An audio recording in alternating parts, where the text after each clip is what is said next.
I'm happy that we have almost all the speakers on the screen, except Roger Plant. I hope that his sound will at least join us in this meeting. And I would like to turn immediately to the main speaker and thank him in advance that he took the trouble and time being in South Africa and being able to talk to us. I'm not... You lost. You lost. Microphone, yes, I'm trying. Back.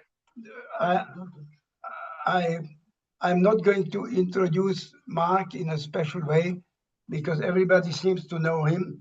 For me, he is a top European and international lawyer who not only understands the law, but understands the political situation and has majorly influenced important decisions on national, on European, and especially on the UN level. So I'm very grateful to Mark that he took the trouble and will participate in this meeting. At the same time, I just would like to mention that he has published lately also a very interesting book, which is focusing on one of the main subjects of this seminar. So, Mark, you are showing the book. It's the asylum. You can speak about this in the context of this seminar. The floor is yours, Mark, and thank you for being with us. Thank you very much, Peter. I'm very happy to be with you and happy that the computer problem is solved thanks to my wife's computer. And thank you that you give me the opportunity to say a few words about my book. The book is called in English, Right to Asylum, Between Demagogy and Hypocrisy. The original version was published in Dutch in 2022. The French version has been published in Paris by L'Harmattan in 2023. And the English version has been published this year with Oxford Hart Publishers. Well, what does it contain? It contains the story of my personal experience with the right to asylum, in the sense that, as you know, I have been Commissioner General for Refugees in Belgium for 9 years. I was the first Commissioner General. Before, in Belgium, it was the representative of the UN High Commissioner for Human Rights, for Refugees, human rights, the UN High Commissioner for Refugees that was determining the status of refugees in Belgium. But from 1988 on, it was a new Belgium administrative authority, an independent administrative authority, the Commissioner General for Refugees, who is in charge of that. So I tell the story of everything that happened. I think it can be interesting also for people who are not familiar with the Belgium situation. I also deal with a number of cases which were particularly important. There's generally some element of terrorism involved. It was someone who was a member of the IRA. Some people, so an Irish priest, there was the Basque people from ETA, there was Algerian and Tunisian from Erknarda and from the FIS. I also speak about Rwandese people involved in the genocide, so that is part of the story. And then finally, it contains, inter alia, 2 chapters on the European Court of Human Rights, quite critical, and in the end, a lot of observations on the European asylum system and how it's working and what is going wrong, and I'm afraid a lot is going wrong. Now, if you may be more interested in saying me a few words about the present situation, I think an important point, and something that provoked a lot of reactions, was the letter signed by the president of Lithuania and 8 other leaders of EU governments, in which they criticized the European Court of Human Rights for its case law in the field of asylum and migration, more particular as far as the difficulty of expelling aliens which are condemned for criminal actions. The reactions in some circles were very negative, in human rights circles, and the circles of you call the friends of the Strasbourg court. In Belgium, there were immediately 15 academics that criticized the court, that criticized that letter. I, for my part, I reacted by an opinion in La Libre Belgique on the 30th of May, and I, in fact, defended the position of the governments by saying that that is not without reason.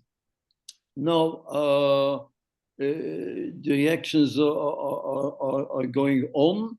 Initially, the Secretary General of the Council of Europe was also very critical, Monsieur Berset, but recently he seems to be more open and more flexible and says that it's worthwhile to engage in a dialogue and to look what we can do.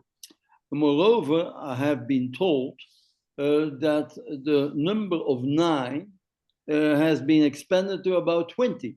So there is a real divorce, I would say, between, on the one hand, the majority of academics who are specialists in human rights and who are the defenders of the Court of Strasbourg, and on the other hand, the majority of the governments who are unhappy with the way it is working. Now, the court itself replied by saying, oh, it's only 2% of the case law of the Court of Strasbourg deals with migration. So maybe let's take this as a positive element. The criticism concerns essentially only 2% of the cases before the Court of Strasbourg. So maybe one should not exaggerate the fact that there is a criticism of 2% if the other 98% doesn't give rise to the same number of questions. Now, another point is what can be done and what should be done, because I have been at a given moment in July invited by the cabinet of the Prime Minister of Belgium to prepare a note on what could be done. I did so, and then when that note was circulated among the Danish, Italian, and Dutch governments, suddenly I was contacted by media, Active, which is one of these online media in Brussels, and they say, well, we have your note, and can you comment on it? So what I did, so the intention was not that that note would be publicized, but it has been. So it had a lot of reactions. It came in the Belgian press. It came even in the Times of London, an Irish newspaper, in the Berlinske from Copenhagen, in the Dutch press, and so on, much less in the French-speaking media. And maybe I could say what, in my view, is one of the major problems with the case law of the European Court of Human Rights, or at least the way governments experience that case law. The starting point for the case law of the European Court of Human Rights in matters of asylum and migration is Article 3. Article 3 of the Convention is the prohibition of torture. Not only the prohibition of torture, it's also the prohibition of inhuman and degrading treatment or punishment. Okay. And so the court says, and very rightly so, the prohibition of torture is absolute. There are no exceptions, there are no restrictions, there's no possibility of derogation. It's absolute. And because that prohibition is absolute, it has extraterritorial effects, which means that we are not only responsible for the way we behave, but we are also responsible if we send someone, a foreigner, to another country, in which country that person could be treated in a way that if that country would be a party to the European Convention on Human Rights, it would be a violation of Article 3 of the Convention.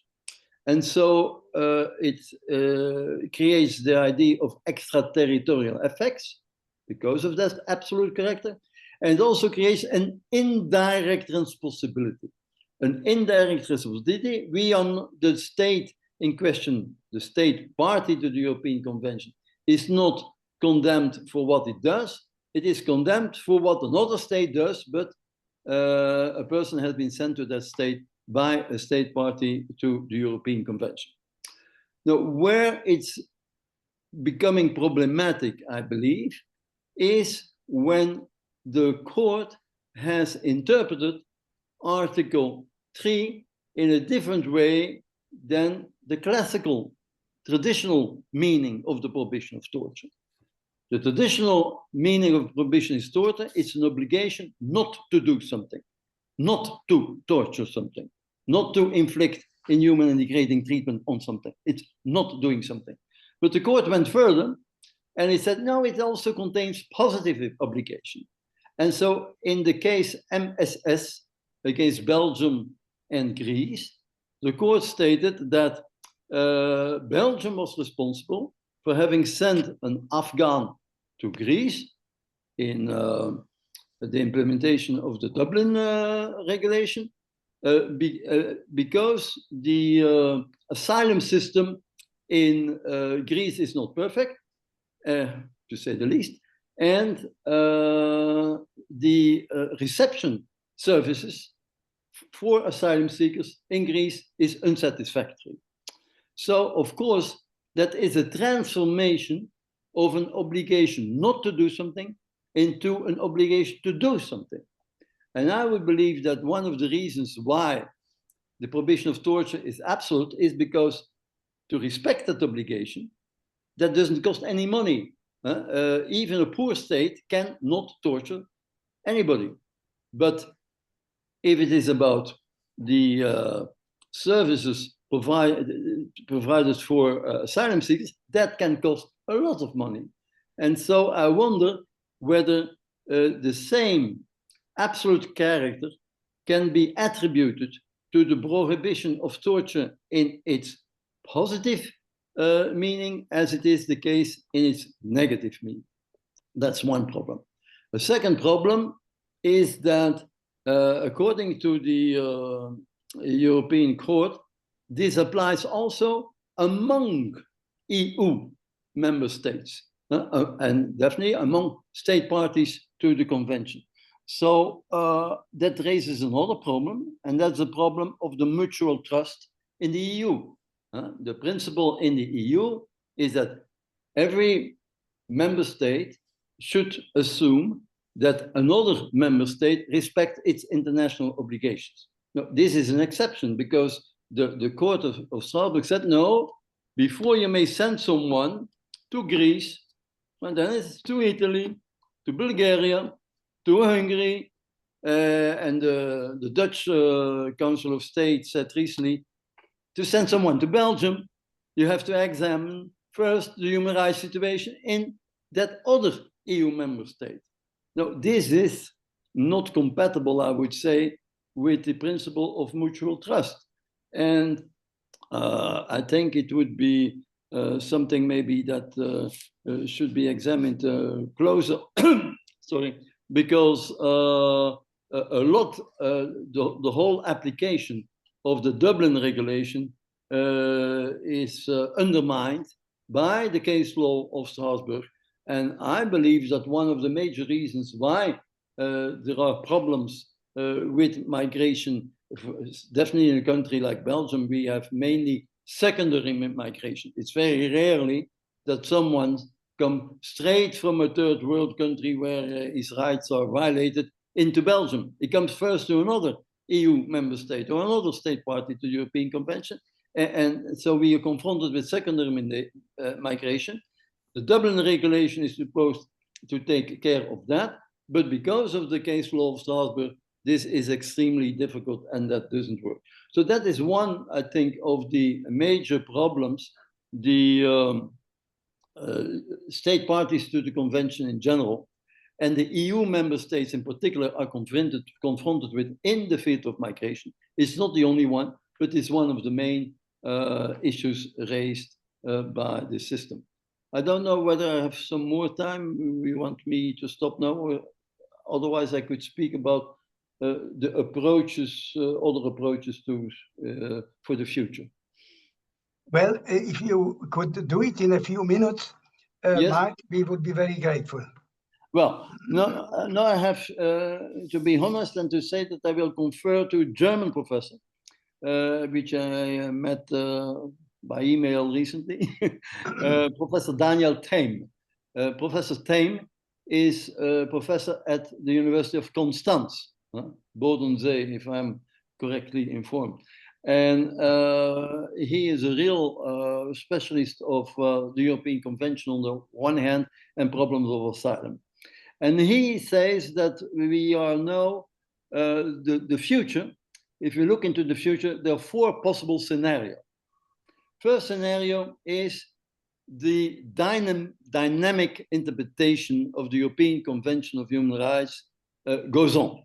And the way it has been done by the court, not in the last years, but before, particularly in 2011, with judgments such like MSS and Hirsi-Yama, that is the dynamic. Now, the court itself, apparently, is since 2020 becoming a little bit more cautious. The court itself, the Court of Strasbourg, is more cautious. On the contrary, the Court of Luxembourg is becoming more and more dynamic in the field of migration and asylum.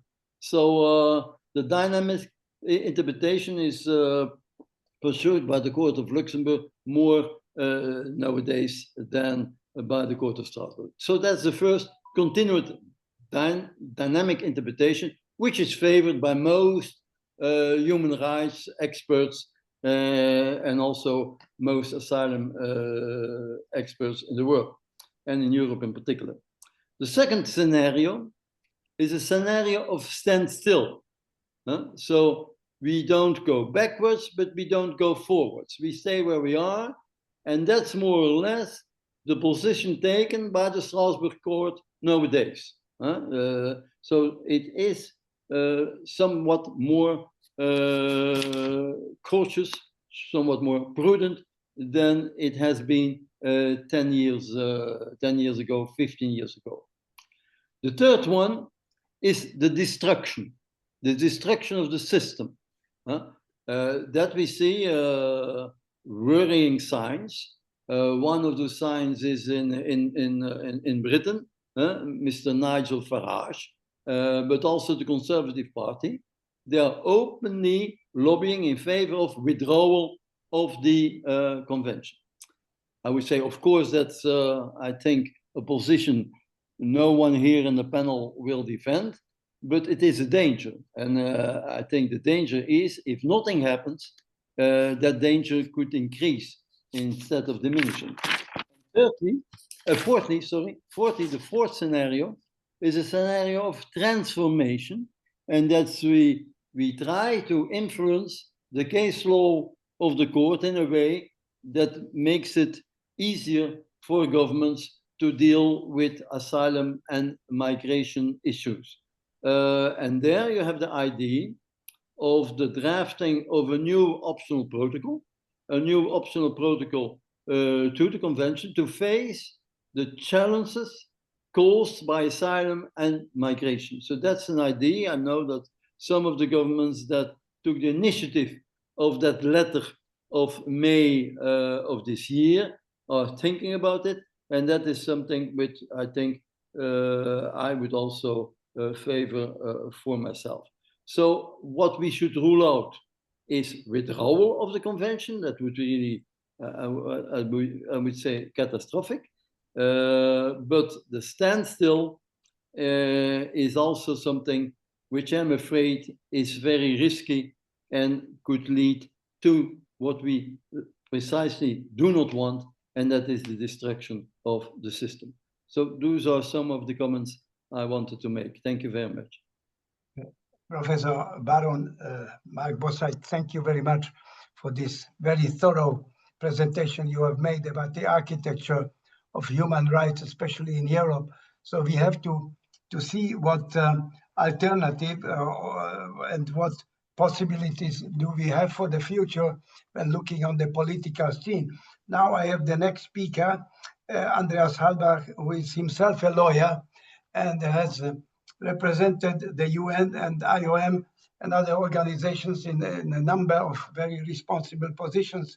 Maybe, Andreas, you could also reflect a little on the ideas which were now presented by Mark, but of course I leave you to your subject and to your ideas. I have to remind you all that we speak on behalf of ourselves. This was the whole idea, that we don't push institutional representatives and we don't ask institutional representatives who will just speak about the big success of their own institution. So, Andreas, you have the floor, please. Thank you very much, Peter. It's the first time I'm joining this select group. I have to say in advance, I've been retired for quite some time now, and I have traded the daily professional discourse and the developments in the migration field, human rights field, for a lot of other activities, including an armchair, a luxury armchair of contemplating the world, with the result that now I know better that I really don't know anything. I know nothing. Since I've been invited to contribute some words to this event, I will try to expand a little bit on that nothing. First of all, let me say a few words for Helga Konrad. As a liaison mission, IOM Vienna cooperated a lot with the OSCE, and I could witness Helga's determination and her commitment. She was diplomatic, and at the same time, she did not mince words. She did not shy away from confronting participating states with uncomfortable truth, including confronting the heavyweights amongst the participating states. After she left the OSCE, IOM could also provide a little initial informal support and assistance when she shaped her own new platform. Helga remains an example and an inspiration, of course, for everybody involved in the fight against trafficking in persons. Let me share a few thoughts on trafficking, on human rights, on refugees, asylum, migration, and also on the instrumentalization for political gains. Trafficking, some 20 plus years ago, centered or the fight against trafficking, of course, centered mainly around this classical triple or quadruple Ps: protection, prosecution and criminalization, prevention, and then, of course, partnership between organizations, partnership between sending between countries of origin and countries of destinations. The foremost and the most immediate concern, I still think, of course, is the protection of the victims, and with the very essential involvement of the NGOs to safeguard the core human rights, to help victims to earn a decent living eventually.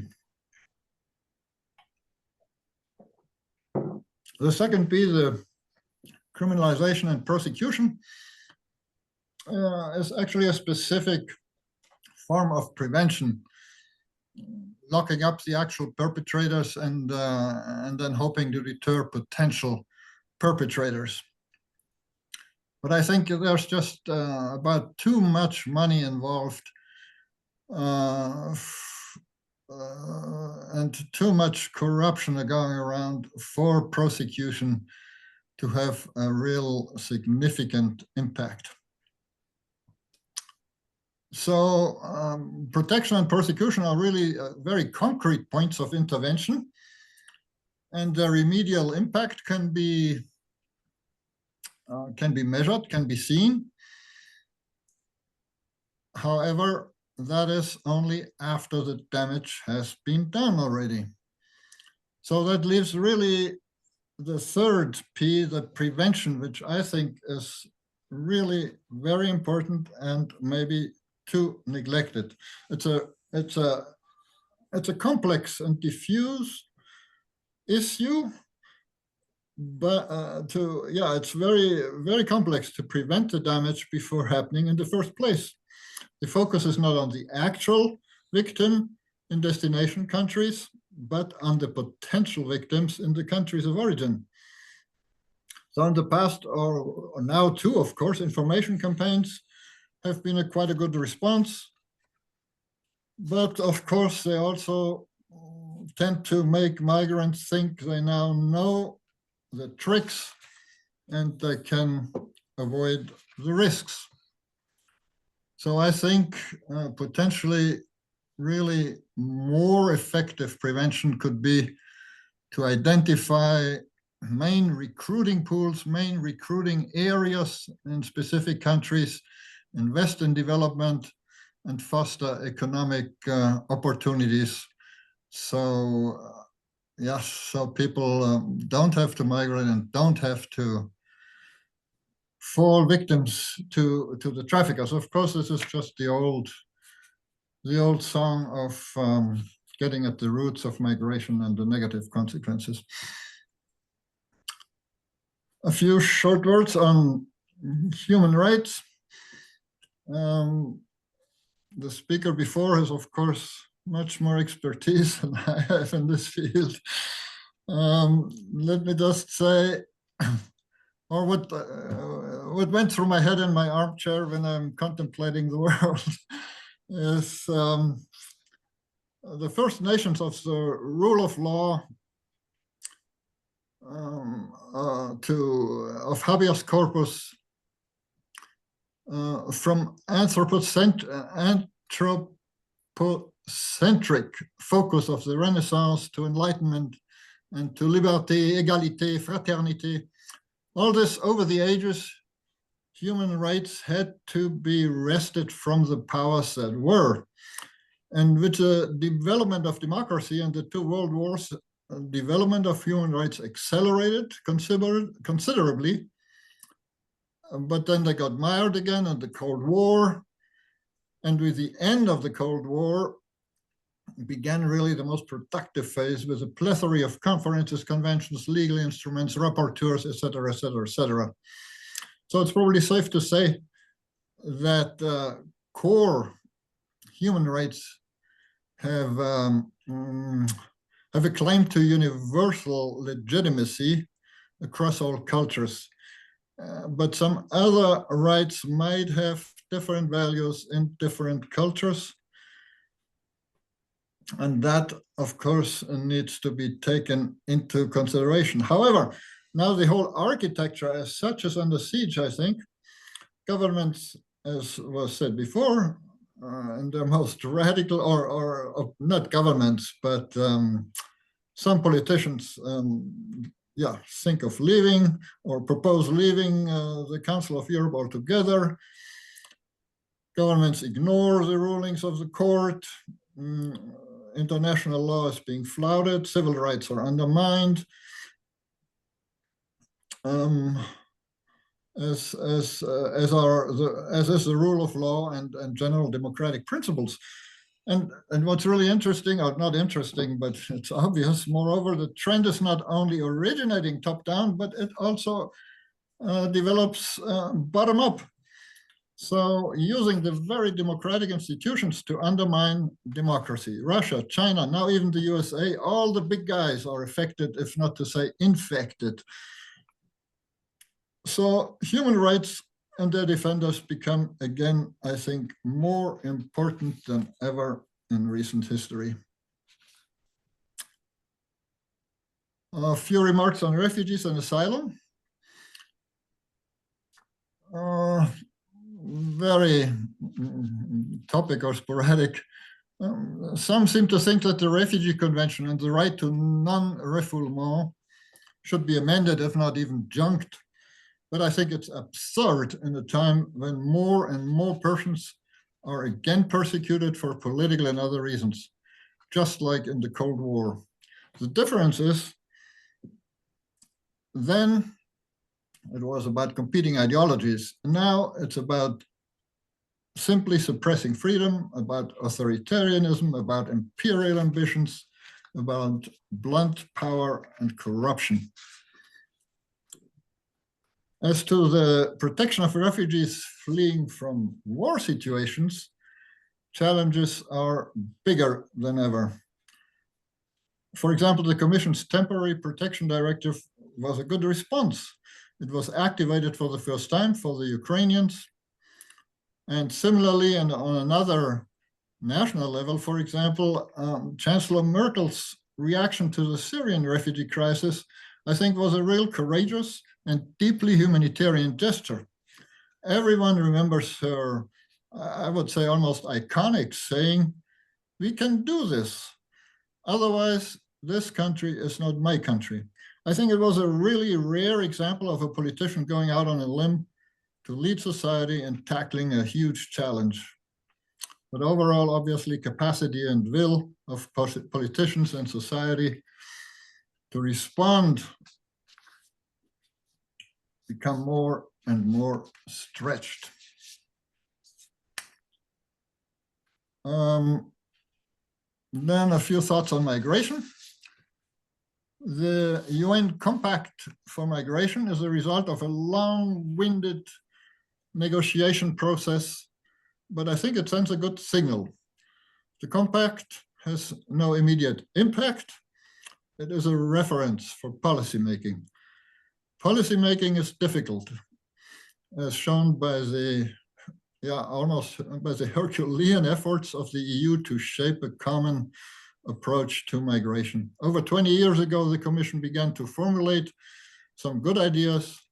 A number of baby steps were taken.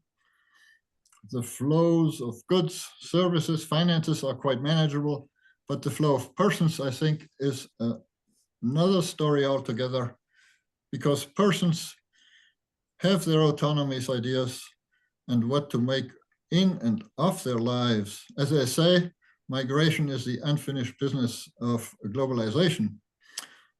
I would even suggest that migration is to some extent simply unmanageable. Therefore, it might be helpful to identify unmanageable areas and focus on realistic goals.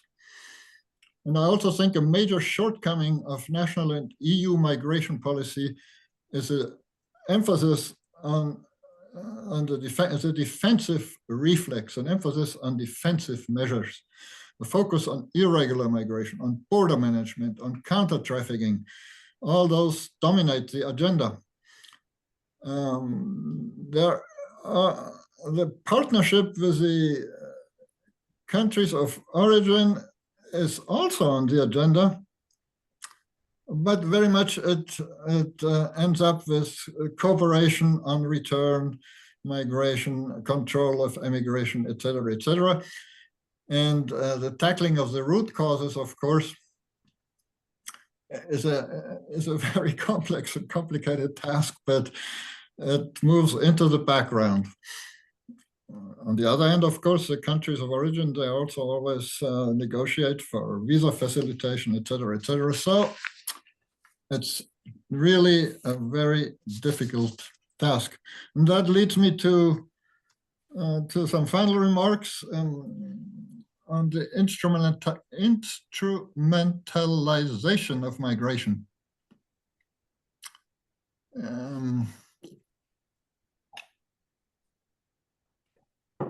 Migration challenges the concept of nation state and national identity, a concept loaded with a lot of emotions. The EU Commission has a lot of reasonable ideas, but on the national level, governments and leaders lack courage and vision and instrumentalize migration for party and power. In Germany, in my country, they say Merkel's open door for the Syrians in 2015 is responsible for the rise of the AfD.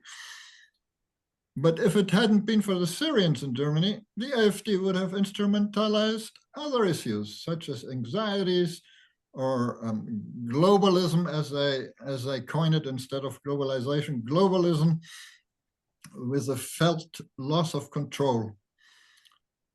So really, xenophobia is really a deep-seated social reflex, and it readily resonates with large segments of society and yields very easy political returns. And I think it's time for leaders to rationalize the migration discourse, to focus on the really big issues ahead, such as climate change, erosion of democracy, erosion of the rule of law, erosion of human rights. It's time to promote much more emphatically engagement and mobilize resilience to challenges, as well as mobilize confidence in the future. I just rephrase Merkel, wir schaffen das, or as Obama said, yes, we can. Today, however, it's not merely wir schaffen das, but I think it's wir müssen das schaffen. It's not merely yes, we can, but yes, we must. All right. Thank you very much. That's the end of my swada. Thank you, Anders. Thank you very much. At least you turned it to a more positive stance when you said that somewhere in your speech that migration is not manageable. I was looking at Mark Bosside, and probably he was just saying you are absolutely wrong because we have to go my way. And I follow Mark because you already, Mark, said years ago what has to be changed on the level of the Court of Justice in Strasbourg and by our politicians. But our politicians are sometimes deaf, as you said, Andreas. So I think we will take up some of the points you mentioned. Now, Jeff Harris has asked me to place him more down on the list, right, Jeff? Okay, then I would turn to Roger Plant, who doesn't have a nice picture of him. At least you could show us something else on the screen. Roger, can you hear us?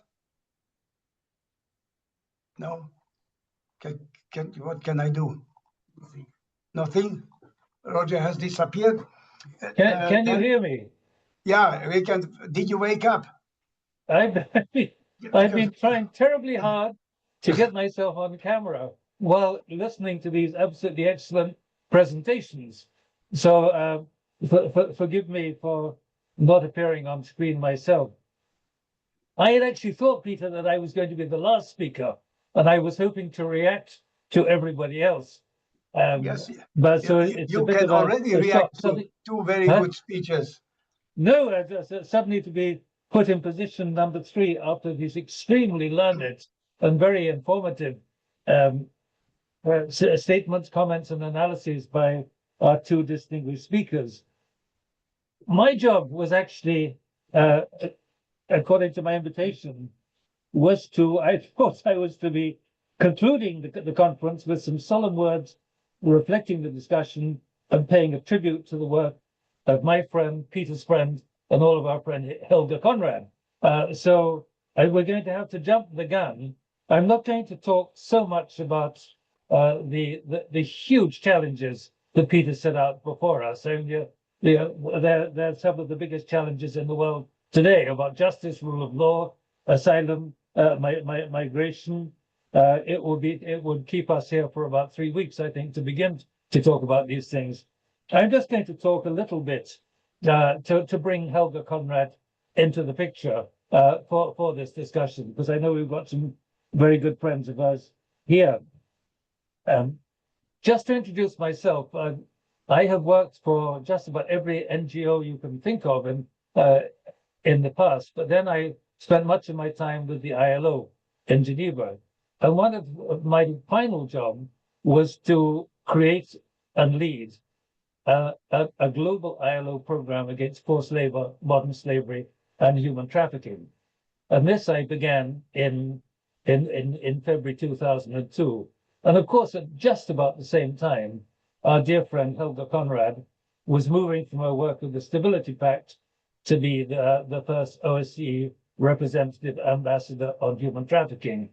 And as we all know, in the year 2000, just before Helga and I got going on this, together with some other colleagues, the Palermo Protocol on trafficking was adopted.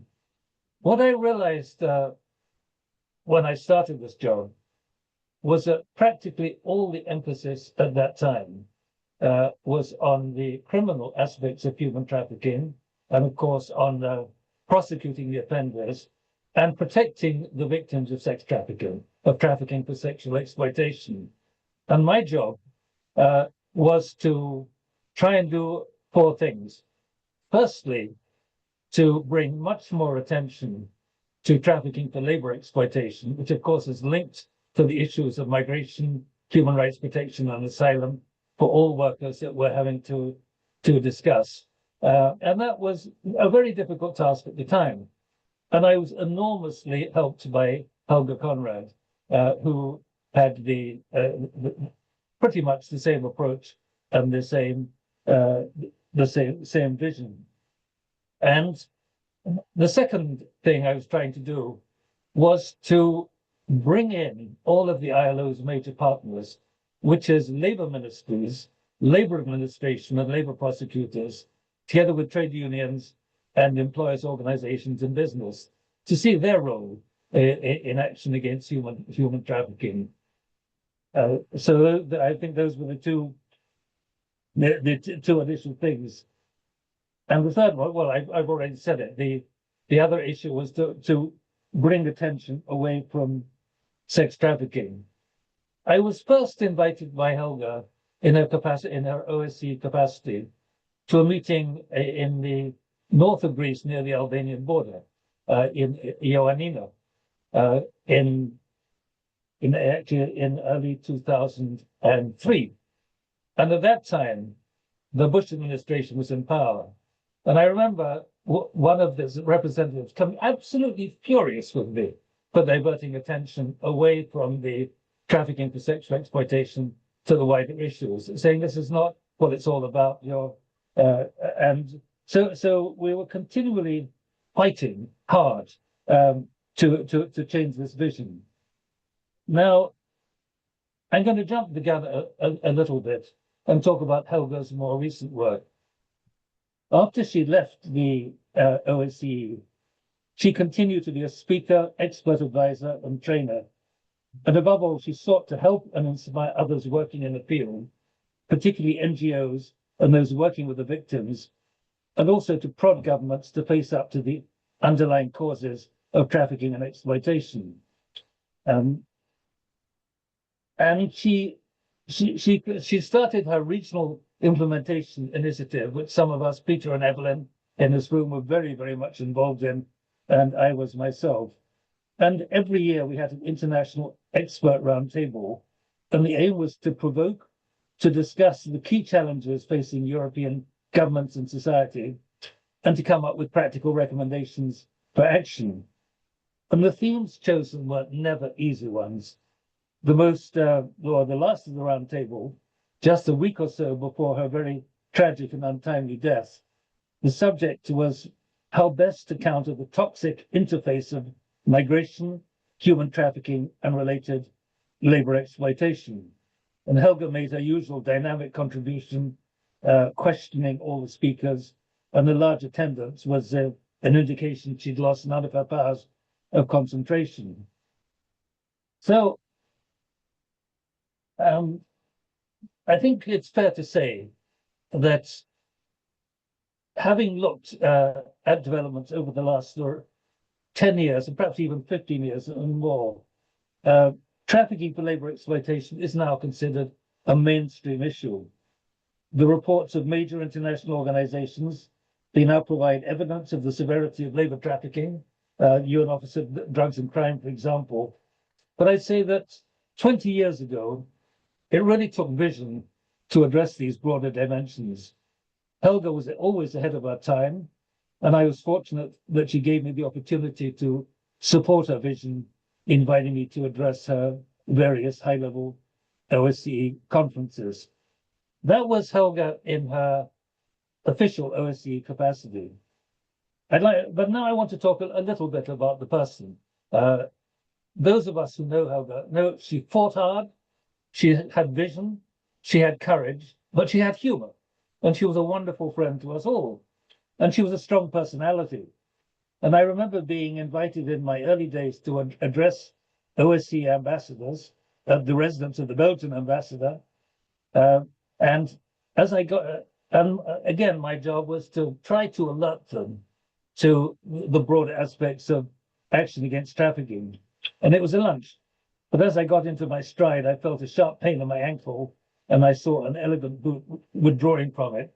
That was Helga's way of telling me to stop talking too much and let the ambassadors get on with things. We had many activities together. Again, one I remember particularly was in the Vatican, where Helga, whatever her religious convictions, was able to charm and motivate nuns from all over the world to undertake this work. So I'm not going to say any more. As I say, I was expecting to be commenting rather than coming in at this stage, but thank you very much, Peter, for letting me do so. But I do want to continue and end this particular tribute to Ambassador and Minister Helga Konrad. She was a wonderful person. She was great in every sense, in her dedication to work in social justice, in her capacity to inspire others, and also in her generosity.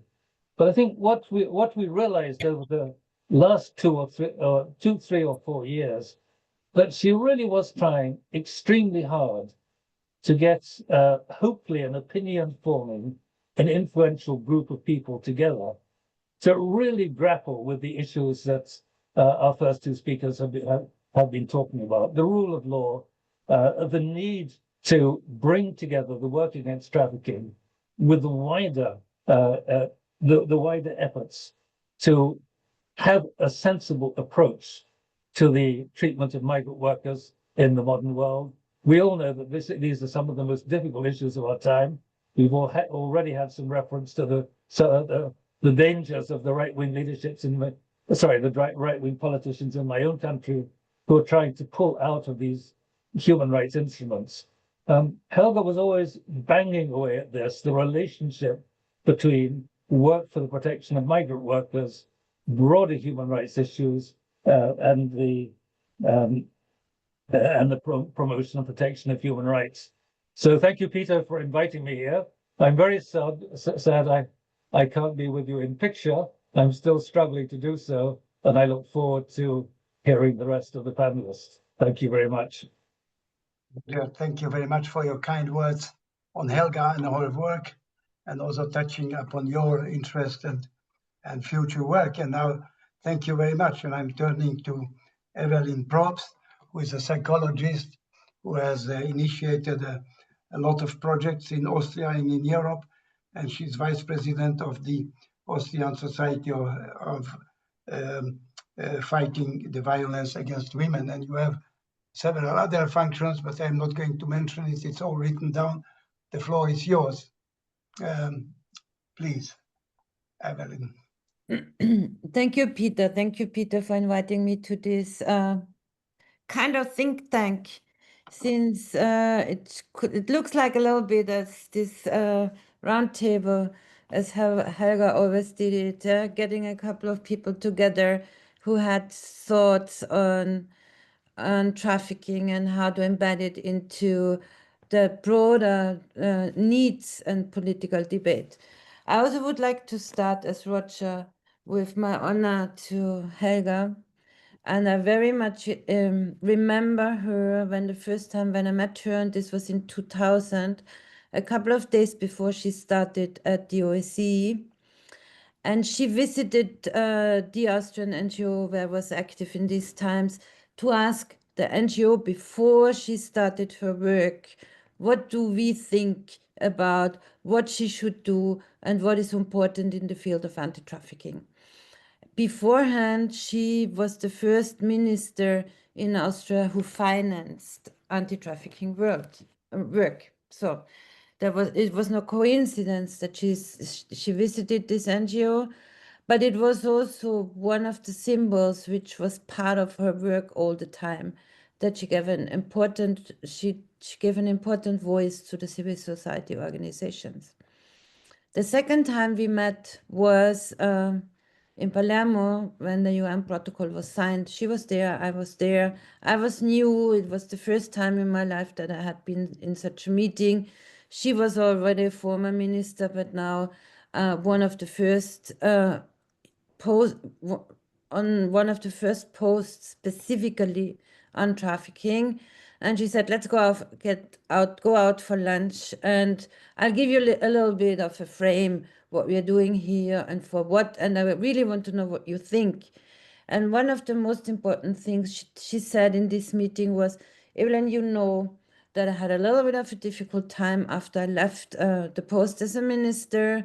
It was not nice with what the party did with me. But what I learned now in this topic is that I really appreciate the courage of migrant people. Really appreciate and see how much courage it is to leave a country, a society, a social context behind and go to different worlds, go to different city, go to a different country. And this was this perspective of respect of human rights, but also the respect of human decisions was part of her political attitude towards all these nearly 25 years of being active in the anti-trafficking field. And as well, she was that one who started, for example, the OSCE Alliance. This was the first alliance where NGOs and international organizations and state parties have been on the same level, debating, discussing, and also gender setting.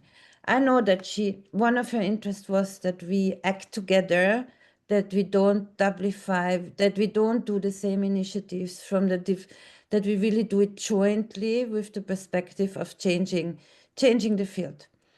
Actually, if she managed that, I don't think so. Yeah? But at least she established a kind of a dialogue where the exchange was possible.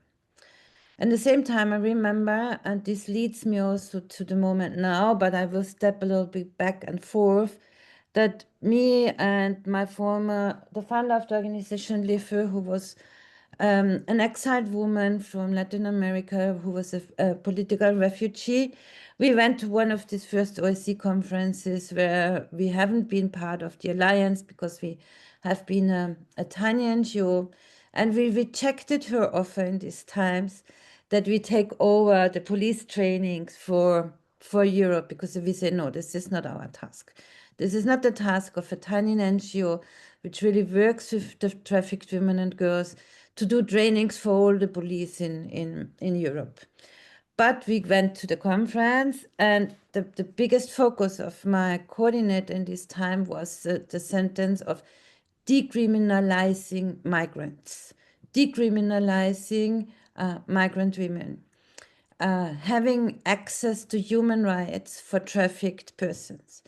And when I listen to the debate now, and when I also listen to my predecessors, we again in the field of decriminalizing migration. 25 years ago, it was the phrase of our organization, and now after 25 years of the Palermo Protocol, we're on the same page, from a different angle, with a different perspective, but we have to raise the same issues on decriminalization. Going back to Helga, beside that, what Roger said, that she included and that we could include together into this very narrow frame of sex trafficking, as Roger told it, and I would correct now, it's not sex trafficking, it's trafficking for sexual exploitation. And it's so important that we really are using the right terms. we included labor exploitation, trafficking for labor exploitation, or trafficking for any other forms. But we, as my organization, I was active for 25 years as well. I stopped to work with them last year, but I'm still like convinced on that trafficking has to be embedded in migrants' rights, women's rights, labor rights. If we don't look at that together from the same perspective, we miss the point. We enter bureaucracy. We lose the political perspective, and we also lose the victims' protection. My pre-speech, Andrea said it's not so difficult if you look at protection and prosecution. The very difficult thing is prevention. I partly agree with that, but I also don't agree on that. And this is something we went together with Helga all the time, is protection is not easy because it also has an ideological background. What you use for what you use as perspective for protection.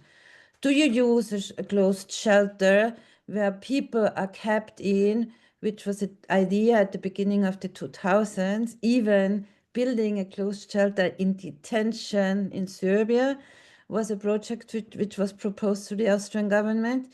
Do you keep people in there so that they cannot go away but are protected from the crime? Or do we really perceive protection on access to rights?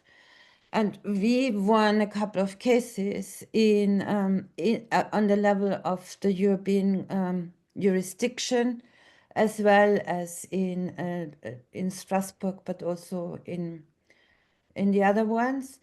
And one of them said, this is one of the cases which was led by my former organization, for 3 Philippine domestic workers who had been exploited by diplomats in Austria, that also the juridical response of the state was right.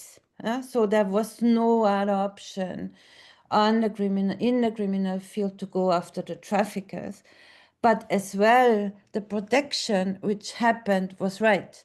They got a residence permit in Austria and got all the support which was needed to have the possibility to access justice. Do we now have still this access to rights on the level of residence permits? No, we don't have it anymore. We were fighting for that at the beginning of the 2000s. We got like a peak in mid of till the end of the 2010s, but it's going down again. Access to residence permits are getting harder. Are getting harder due to the broadening of the concept of trafficking. So the confliction, as Helga said also last year, of migration and trafficking is getting bigger. So since a potential perceived group of trafficked victims is getting bigger, the access to rights in the sense also of residence permits is getting down. The specific example in Austria is that the very strict linkage with having an ongoing criminal procedure where the victim is needed as a witness for the procedure. This is the close frame for residence permit. As soon as this procedure is finished, person can go. So that one we fought for a state of responsibility. And since there was no prevention of this crime, coming to prevention, so then there has to be kind of a restitution in that there's a kind of overall protection failed. Helga supported in the whole time lots of parallel debates in this field. And when I was now checking on the web, and she was the last time before her roundtable perceived online with photo and standpoint was on sex workers' rights debate. She was invited by La Strada International and also by the Greens to the European Parliament in 2023, also to a question-answer debate in these framing areas of human rights, access to rights, protection, and do we perceive protection as a kind of repressive protection or an offensive protection? Repressive would mean if you did something wrong, then you don't have access to rights. So we have to prohibit activities instead of accessing human rights. So we didn't succeed. It was a good context. She always supported. She also tried to lobby her party, her political party. She never left also till the end. She was part of the Austrian Social Democrats, and also she was not very happy with them. She stayed till the end because she still thought that from inside the party she can lobby for specific topics. She can like really access people from a different perspective, but also because one of her heart was a social democratic perspective on the world. Yes, Evelyn, sorry to interrupt. I just have to look at the time. But yes, maybe you could afterwards, if questions would come, you could speak more about Helga. Sentences. Thank you for keeping the time. So finalizing, I think we still. No, sorry, I lost my point. I keep it here. Yeah. Okay. I think I can thank you very questions. much. Thank you for speaking out of your heart, and thank you for giving us the other option and the other view from somebody who is taking care of real cases. And now we have another speaker who is also protecting, if you like, and safeguarding very much the human rights and the rights of trafficked persons and women. It's Inge Saris, who is the director of the PAOK in Antwerp, and she's sitting there with Patsy Sørensen, the creator of the PAOK. So Inge Saris, you have the floor, please. Thank you very much. And Evelyn, what you said, a lot of it sounds really recognizable, because I think the system that you have is not that different to the system that we have here. I think I'm going to take my talk in a little bit of a different direction. I'm going to talk about how things impact on PAOK and other NGOs. The thing that we see is that everyday protections are weakening and systems are overloaded, and the civic space is shrinking almost every day. And it taps into a broader democratic trend. We see across Europe, as some of the previous speakers already have said, that pressures are intensifying, protections are becoming more fragile, and nuances are not welcome anymore. It's the black and white polarizing that is the dominant discourse at the moment. And the ones that are defending human rights, and they face political and financial headwinds, so to speak. The thing that to me is really surprising to see is that many of us, we grew up here in the West especially, that human rights were permanent, universal, as Helga has already said, but we've seen in the recent years how fragile they actually are. It's not that they immediately disappear, but they erode through policy choices, funding cuts, administrative obstacles, and tones set by political leaders. We see this clearly in the civil society, where the chronic underfunding, the expanding reporting obligations, polarizations, and the dominance of the security rhetoric over social and human rights concerns are impacting us all. In Flanders recently, I don't know if you follow our politics, but there has been some horse trading around social cultural funding, where the advice of the independent panel was ignored when critical organizations were defunded and the political aligned ones remained. So this does not only undermine the process, but it also narrows who is allowed to remain in the democratic conversation, which is very scary to me. We also saw here in Belgium on a national level that a minister openly refused to comply with a binding court ruling and refused to pay fines. And the fact that this public official can place herself above the law with almost no political reaction is, to me, a red flag.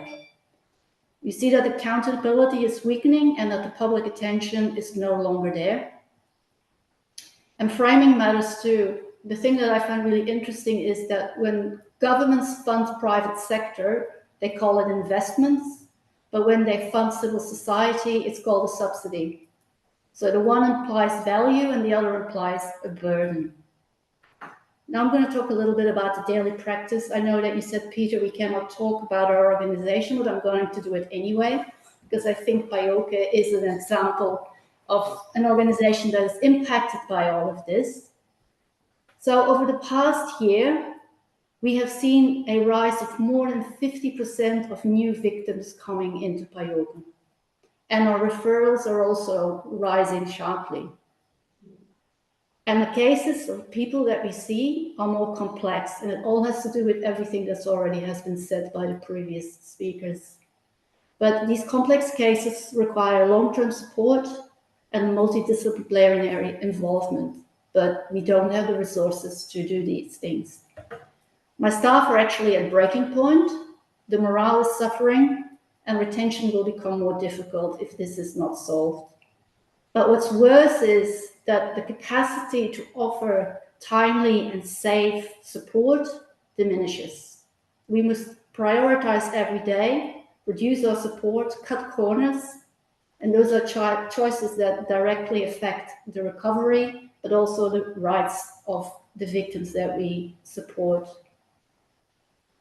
So this is what this looks, the shrinking civic space in practice. We have more responsibilities, there's more need, more pressure, but we don't get the resources for it. And this wears down the people who work in this space, as you can imagine. And PAJOK is just one of many. Many of us feel that the increasing demand, shrinking resources, and the political indifference is very hard to deal with. And I think there's something much wider that's happening here. And the other day, someone said to me, a young person, and I was shocked by it, to be honest, he said, in times of war, human rights come second. And I was kind of like really surprised because he is an educated person.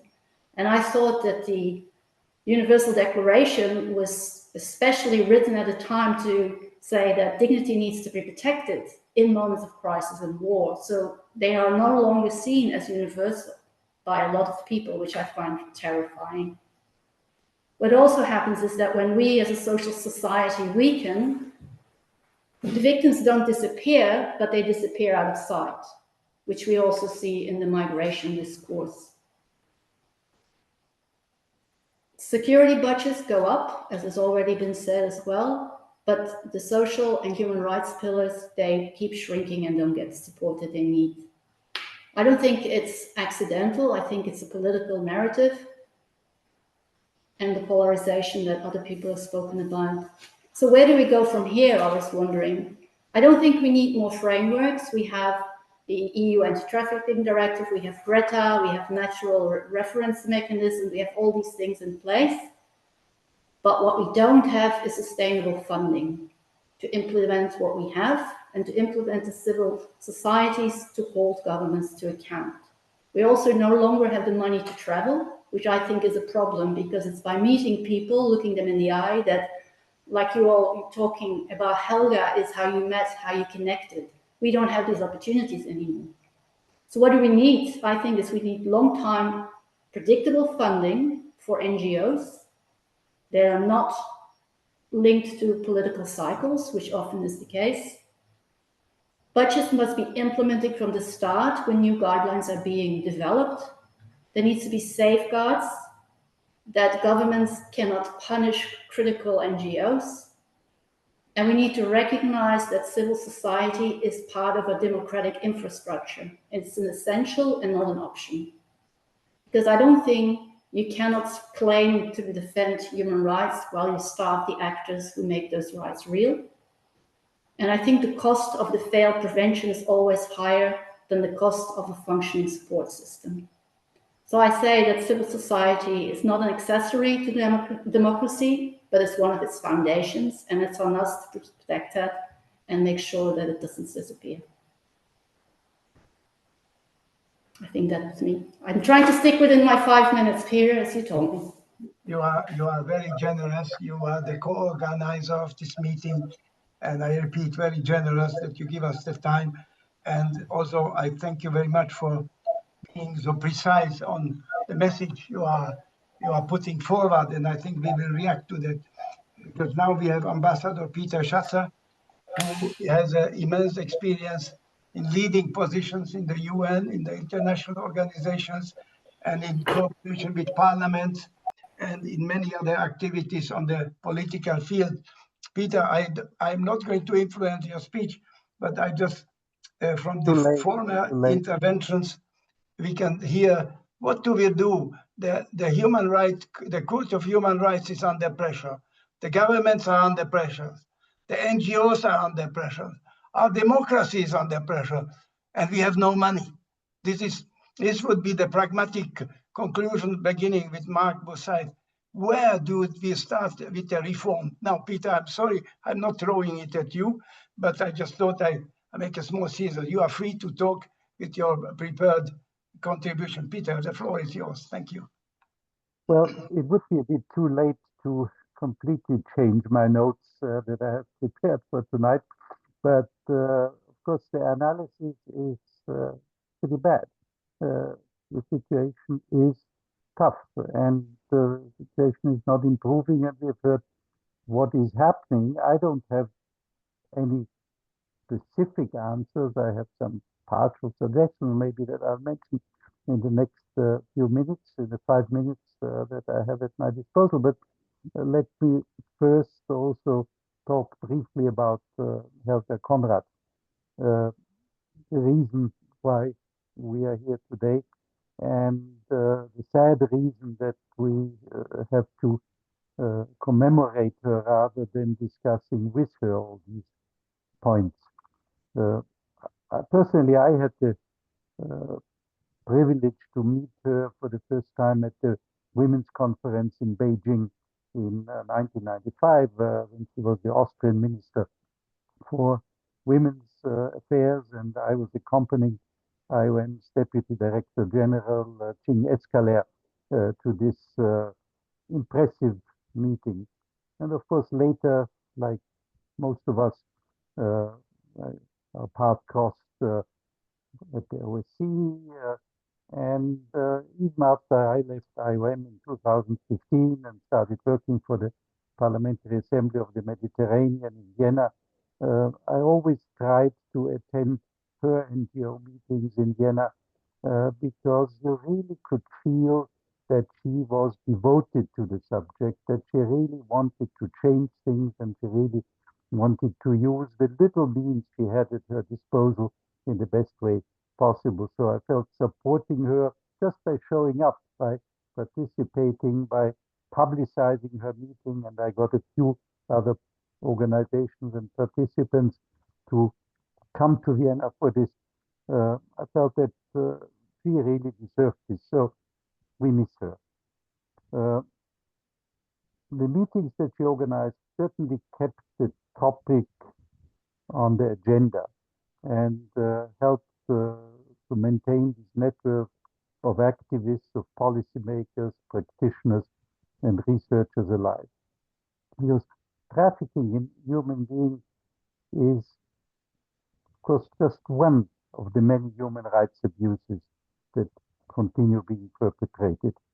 But it's also one of the most heinous crimes, and one that remains difficult to prevent, to combat, to prosecute.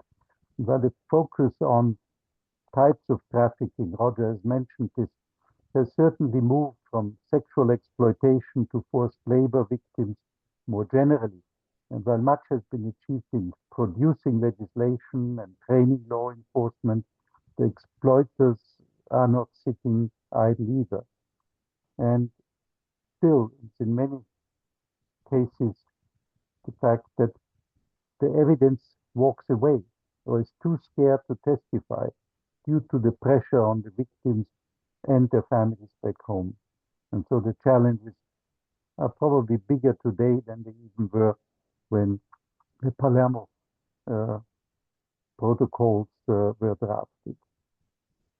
I have now observed debates on human rights for more than 5 decades. But I sometimes feel that we are watching a dance.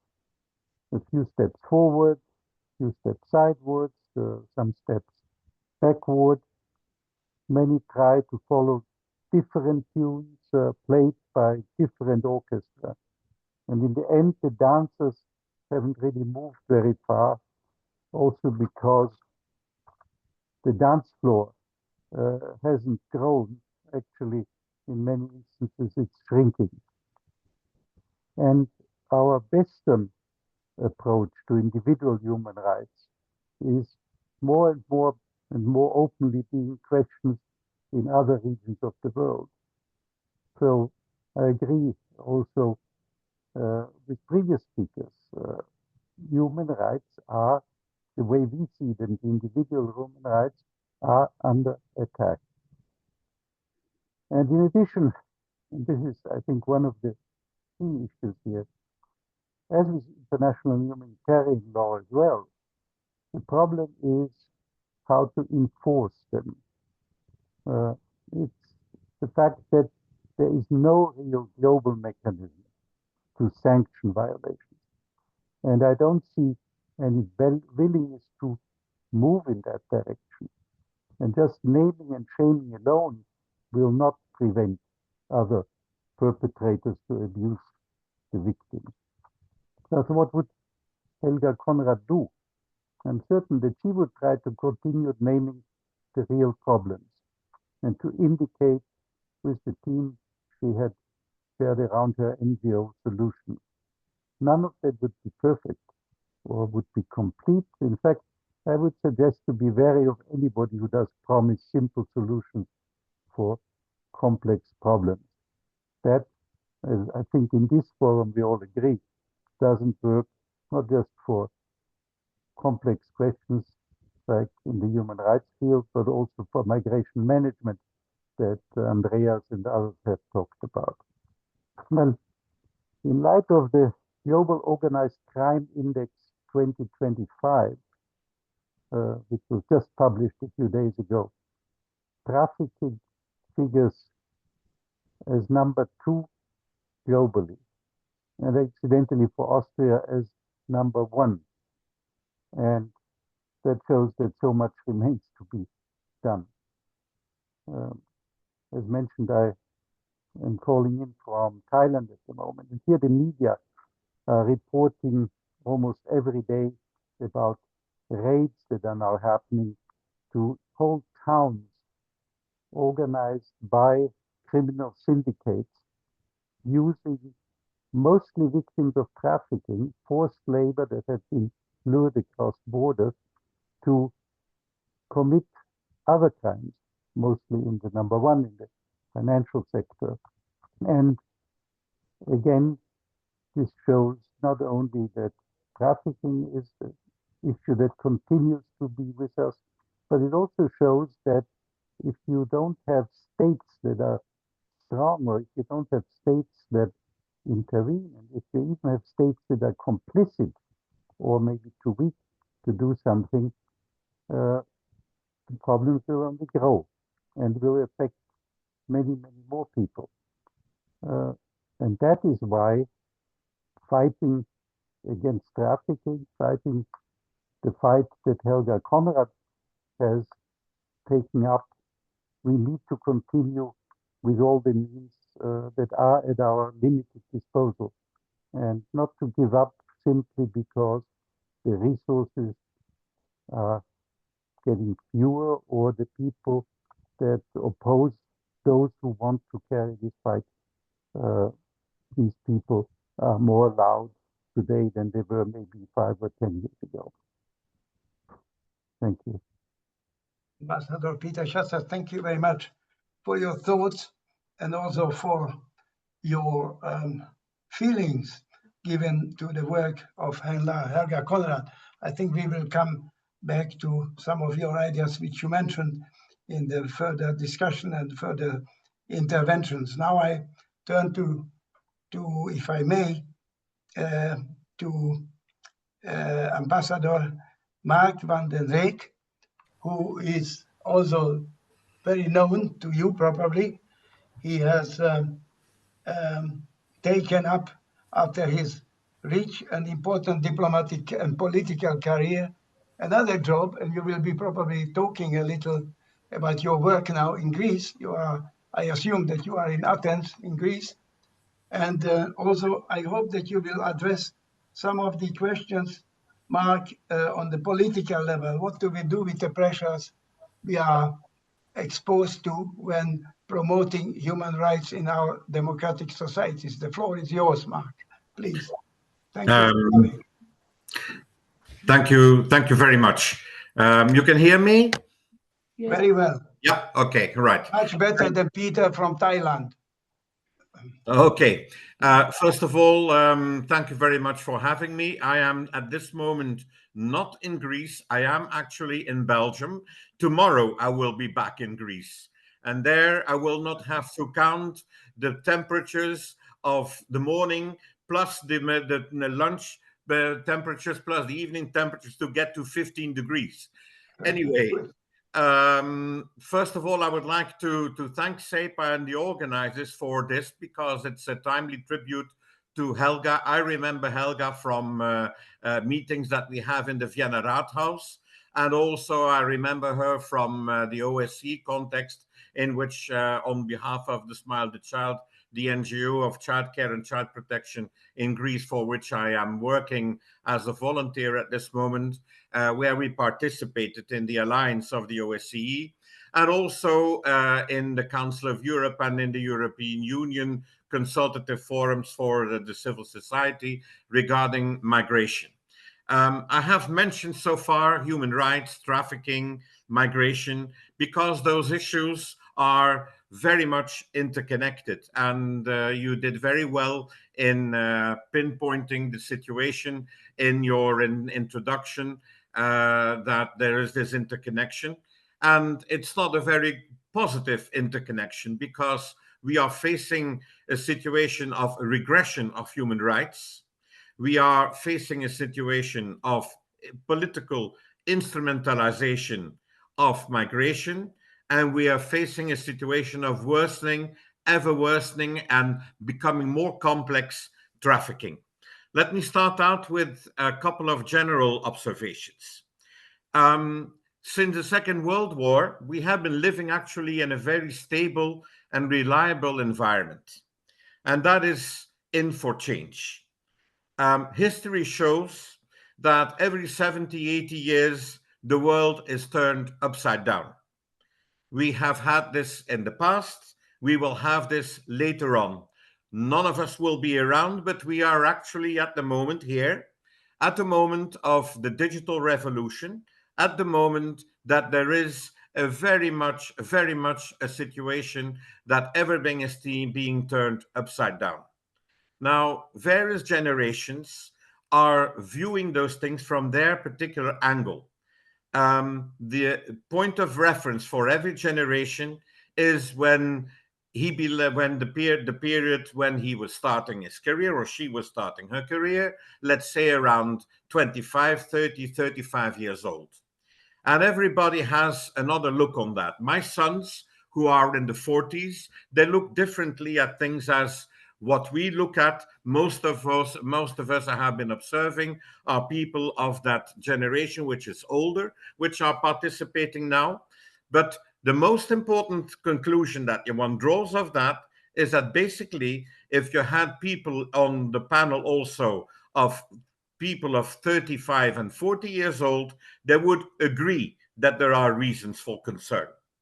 And in a way, I regret a little bit that we don't have people of that age group so far in the panel speaking, because it would be very refreshing, and we would probably come to the conclusion that that generation shares our views, shares the views that there is a serious reason for concern, even if their point of reference of their generation lies 30 years or 40 years ahead of what many of the people to whom I belong, the boomers and so on, would talk about.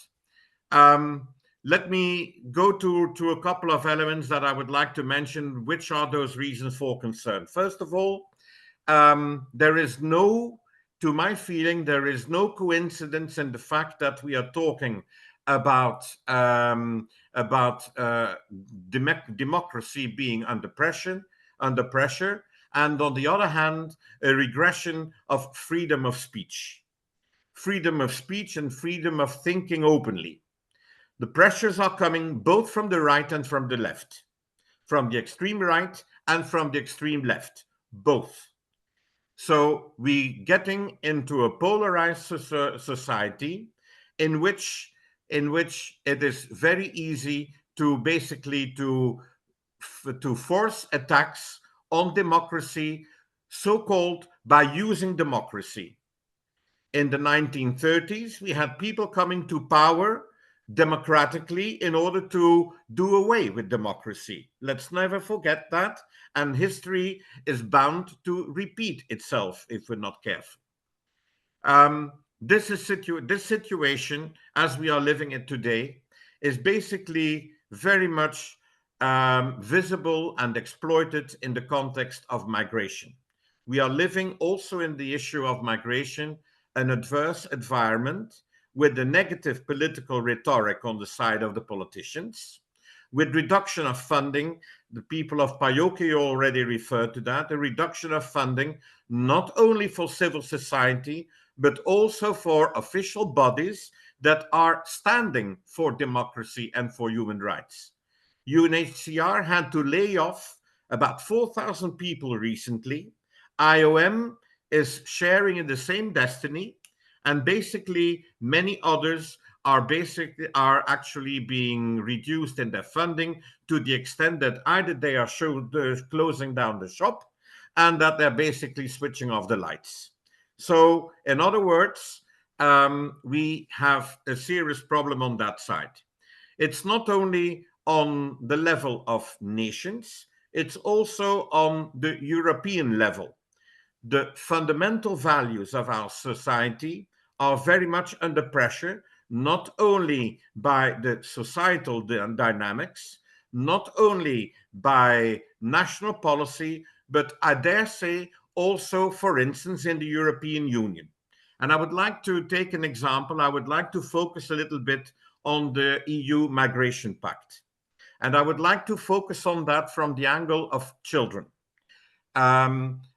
Why children? Well, simply because the organization that I am working for currently since 10 years, since I retired from the Belgian Diplomatic Service in Greece, is an organization of the largest NGO in the country, dealing basically with childcare and child protection. So I have looked at the EU Migration Pact a little bit from that angle, and I basically didn't sleep too well that night. First of all, the Migration Pact is not a migration pact. It's a pact on asylum. It's got nothing to do with migration as a whole context. Integration is basically not present on the issue.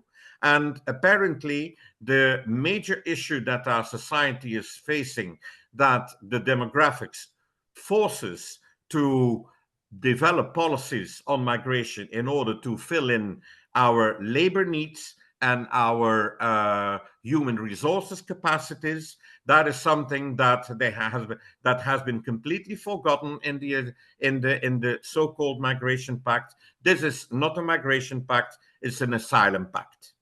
And within that asylum pact, we detect, regarding children, quite a number of things that are very upsetting. Why are they upsetting? Well, because they basically shred to pieces fundamental values of our society, which we have been carrying more or less since the lessons that we learned the hard way after the during the Second World War. The first thing that I would like to bring a couple of examples. For instance, before the Pact, detention of children was only possible as a last resort, legally, and for security reasons.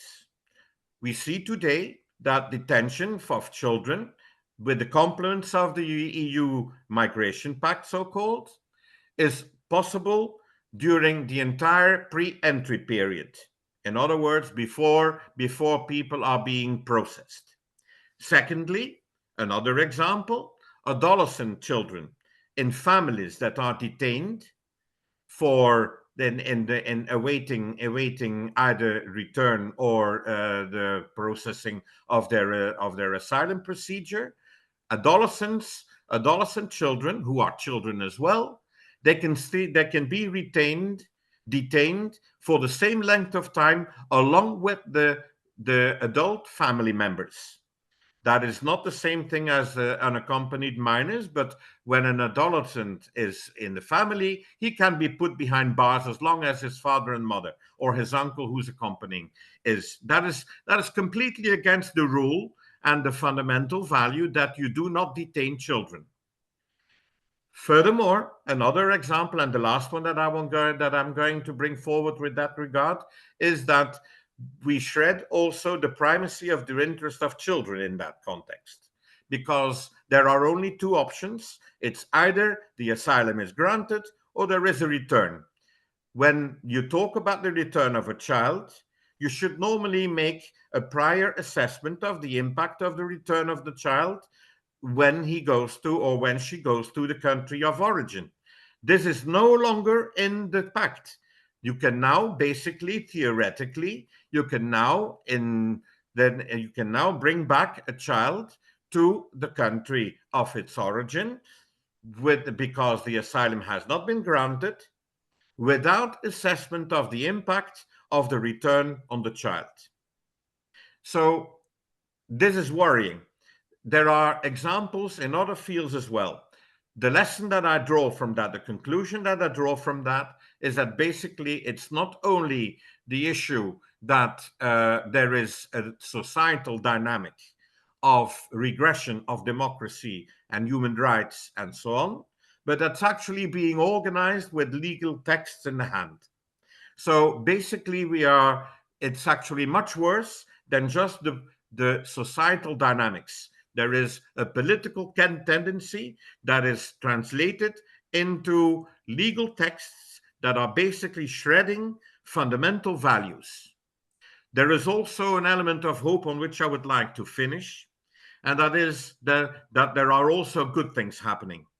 I would like to refer as an example to the revised European Directive on Trafficking of 2024, where for the first time there is a recognition that forced marriage is a form of trafficking, and also that illegal international adoption is a form of trafficking. Now, when you talk about illegal international adoption, the word illegal is nearly superfluous, because just about every international adoption is illegal, for the simple reason that there is no way for our West European or North American societies, who are the big importers of children from other countries, to control the correctness, the correct way of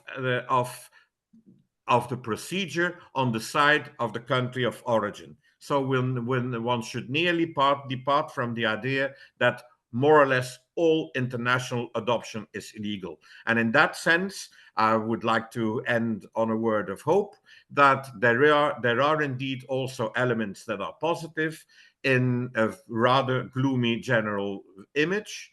And also the fact is positive that younger people are basically, in spite of having another point of view, another point of reference in their life, that they too are worried. And that is basically something that will give us the power to do something about it. Thank you. Ambassador Mark van der Rijk, thank you very much for giving us an insight in your thoughts and in your magnificent work, voluntary work in Greece. Thank you very much.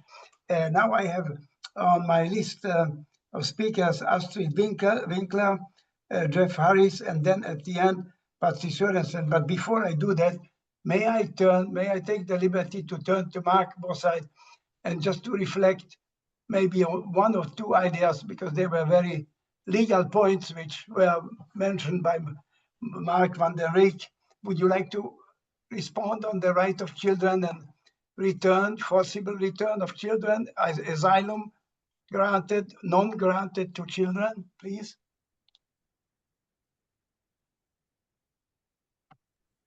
Thank you, Peter.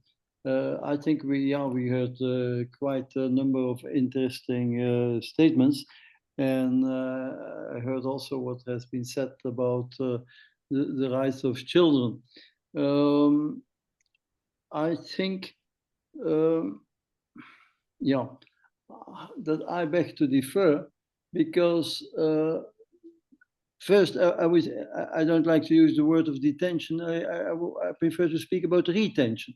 There's quite a difference. The difference is that you detain people because they have committed a crime. And when they are detained, they may not leave the prison, not to go to another country. Here, they are retained. They have not committed a crime. They tried to get into a country irregularly. And before letting them in, they are retained, but at any moment, they are allowed to go back to where they come from or to any other country, but they may not enter the specific country they are in. So there should be, in my view, a difference. Of course, retaining children is not something that we should accept lightly. But on the other hand, you cannot separate the children from the family, that we all agree. So either you have to accept that as soon as a child is involved, the parents may get in, also irregularly, which is difficult to admit. I think that we should also be conscious of the fact that the time of retention should be very short, particularly when the parents cooperate with the authorities. And if in many instances they are retained for a longer time, it's because a lack of cooperation of the parents. No, we also have to distinguish the difference between retaining at the border when trying to come in and retaining in view of expelling or in view of repatriation. In the second time, I think there it's clear that it all depends on the cooperation of the parents. So I'm not sure whether I will get a lot of popularity by what I have said now, but I wanted to make this point at your invitation. Thank you. Thank you very much, Mark. I think that this is the formal view, and it's very correct. But I can see also your colleague Mark, who was shaking his head. So for a very short replique, please. Yes, well, without starting a big debate, because no, it's a very very briefly, Peter. I mean, the longer period of retention, I can accept the point whether it's a D or an R, retention or detention. It basically, physically, it comes, judicially, maybe it's different, but in practice, it's the same thing, that children are deprived from liberty, and that they're being put basically behind barbed wires or behind bars. With regard to the longer periods of retention, believe me, the practice is different. It's not because of a lack of cooperation of parents. It is because of failing procedures and people waiting for months and months on end, even to file their demand for asylum. Thank you. Thank you. I think on that point, Mark, you would also agree. The problem is our administrations are overloaded, and we cannot not minimize the time for for the procedures. This is the problem. The administrations are... Absolutely. That's why procedures should be more simple. But if I just may benefit from the floor you've given to me, the Court of Strasbourg did not simplify the procedure. It only made it always more complicated. And the EU regulations also made the procedure more and more complicated. So I think we are badly in need in simplification and acceleration of procedures. We agree on that, yes. Well, thank you. It's difficult to make it, but this is the solution. Now, if I'm correct, I have Astrid Winkler and then Jeff Harris, and then at the end, Patsy Sørensen. Astrid Winkler, would you like to speak? You were the co-founder and the CEO of the ECPAT Austria and of many other initiatives. You are very well known. I don't have to introduce you. So welcome in this round, and please take the floor. And if you can, please reflect some of the ideas, I'm sure you will, which were floated now during this discussion. Okay, well, let's see how if I can make this, because I have to shorten my part in order to make sure that also the two other speakers have enough time. Thank you. Thank you very much for inviting me. You respect the human rights. Yes, sure. And keeping the time or sticking to the time management is also a human right in meetings. So anyway, it's a pleasure for me that I have been invited and to share with you some thoughts in remembrance of our dedicated and highly appreciated friend and colleague Helga Konrad. And let me just point out that today is the 20th, coming from a child rights movement, today is the 20th of November. It's the International Day of the UN Convention on the Rights of the Child. And although the CRC is the most widely ratified human rights treaty in the world with 196 parties, millions of children still suffering from different forms of violence every year. And what is a linkage also to what what the previous speakers mentioned. So we, in the context of migration, every sixth child currently does live in a conflict region. I would like to start with a few personal words, of course, and then also I would also come back in my speech to Helga Konrad and some discussions that I had with her still last year. When we had a longer, very interesting and inspiring summer meeting at Café Corp that some of you or most of you know. And it was, you mentioned it already, Peter, so I met Helga, I knew who Helga Konrad was before I started to work at ECPAT, because she was a former Minister of Women's Affairs and well known in Austria.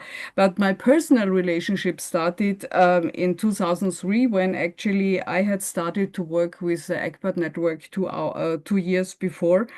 And although I did retire from my executive function at ECPAT, I'm still related with the network as an external expert. So what I kept in mind from Helga's from many words that she shared with us and others, we are not doing enough or doing the right thing. We can and must do better. So this was really one of her guiding principles. And I personally also remember her as a really tireless, tenacious and persistent fighter for the cause that mattered for her, and that was especially the rights of women and children. But of course, later on, as Evelyn pointed out, she became very much involved after her political career in Austria with the fight against trafficking in all manifestations, including, of course, the trafficking of men. And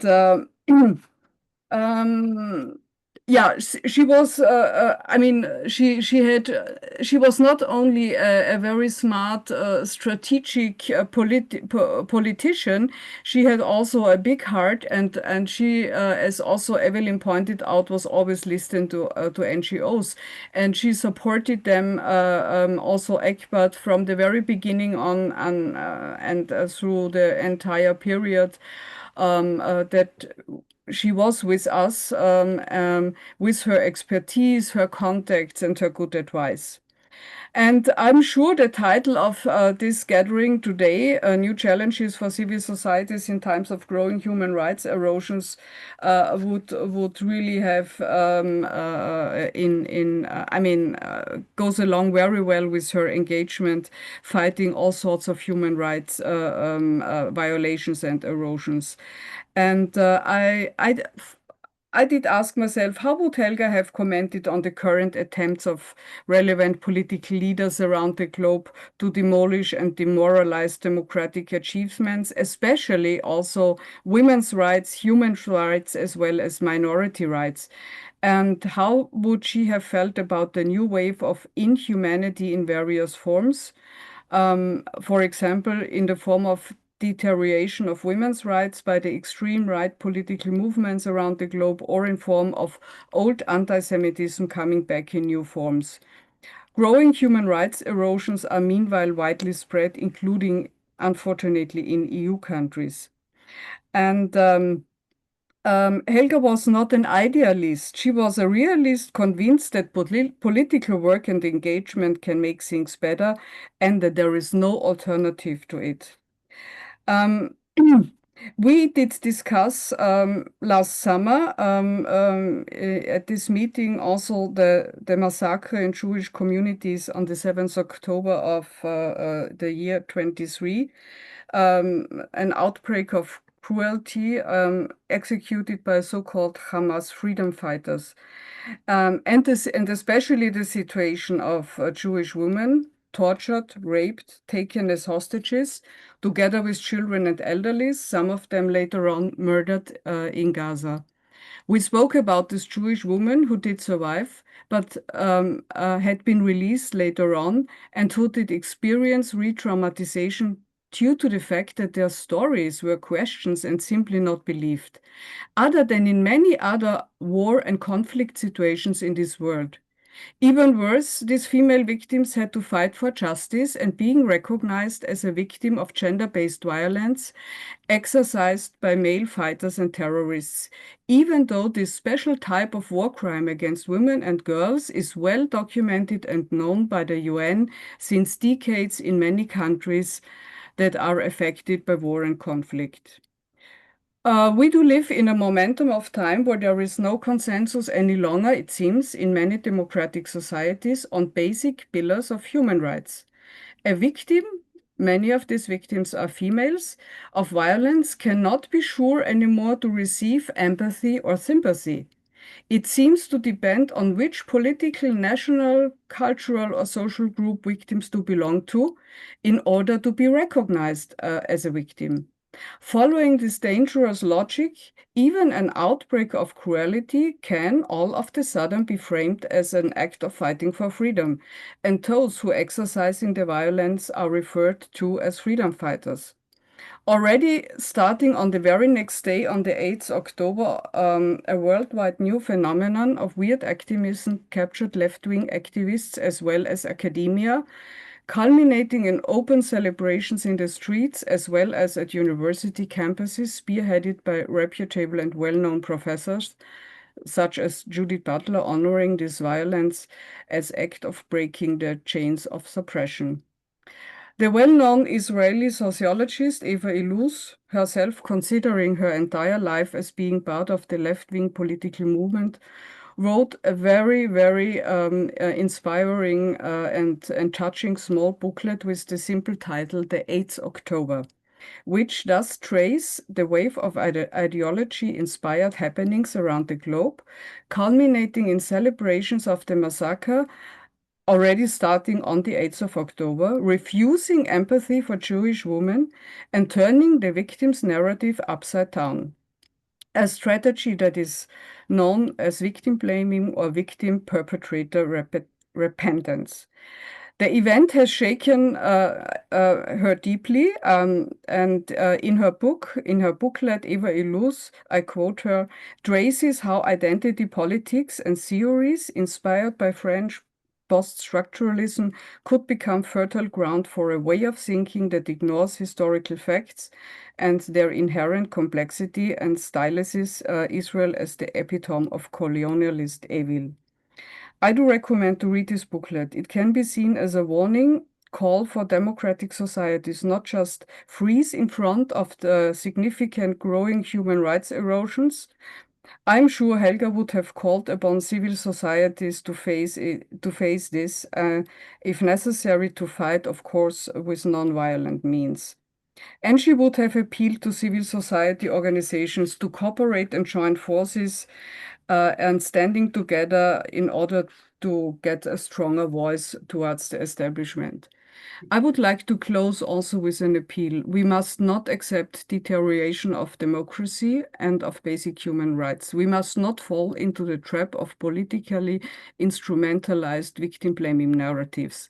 A victim of violence is a victim of violence.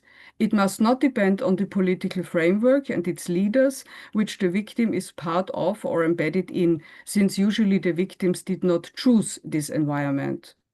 Wars and conflicts are always initiated by political leaders and other forces in power, sometimes terror regimes. There is no better or worse victim. There is no righteous victim versus a victim that deserves the violence in a way. Let us remain self-critically reflecting our own thoughts and feelings and be aware of the traps which come along also in academic circles. We must prevent falling into these traps set by those who want to destroy liberal democratic societies and its fundamental achievements. And I would like to finish again with reiterating Helga's saying, because it really fits very well. We are not doing enough or doing the right thing. We can and must do better. Thank you. Thank you very much, Astrid. Thank you for your appeal and your words taking us in the realities. Thank you very much. And now I'm turning to Jeffrey Harris, who will probably take us back to a wide range of issues on the political level, especially looking on his background in the European Parliament. Jeff, you have the floor. Thank you for coming and joining us. Is there a problem? Good afternoon again, everybody. Thank you very much for extremely rich discussion. And since I'm not an expert in the field of refugee, asylum, or immigration issues, I can only say I've learned a very great deal. But of course, it's all confirmed just how complex all the issues are, how controversial they are, and how, whatever your point of view, extreme right, extreme left, or decent, well-meaning judge or lawyer, we're all in danger of being the objects of instrumentalization. But I just make a few provocative remarks. First of all, history. You mentioned the discussion, our keynote speaker introduced a bit the discussion on the possible revision or abandonment by some people of the ECHR. A little bit of history, which should make us all as Europeans be modest. Europe's role in the world is weaker than ever, both in terms of the weight of our population, even the impact of our economy. But remember where we started. The founding members of the European community in the 1950s were colonialist powers. They adopted, of course, a great set of universal values on paper, and then in reality, in quite extraordinary violent terms, totally undermined them, whether it was in the Congo, whether it was in Vietnam, whether it was in Indonesia, and let alone the Suez crisis. When I forget about the British Empire, because now we've decided to abandon the whole European integration process. We'll have to come to terms with our own history separately. But first of all, let's be realistic about that. Secondly, the European integration process within which I have worked very proudly and happily on enlargement, human rights, etc. It's always been a very optimistic process. Nothing wrong with being optimistic. There's nothing wrong with saying wir schaffen das.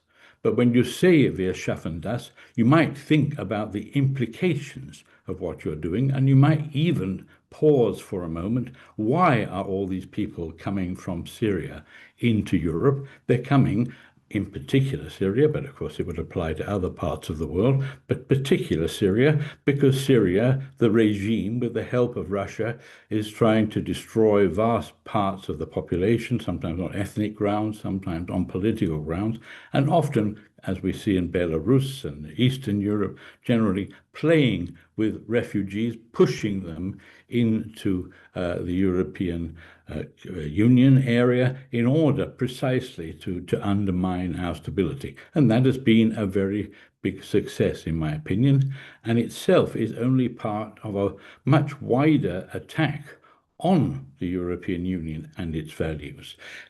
Obviously, from Russia, we know about the disinformation, we know about the support for Brexit, we know about the cozy relations between the extreme right in Europe, Austria, Germany, France, let alone the Brexit party in the UK. So that is part of what is going on, and something which is very rarely, has now been taken up a great deal by the institutions, but for many, many years, if not decades, was completely ignored.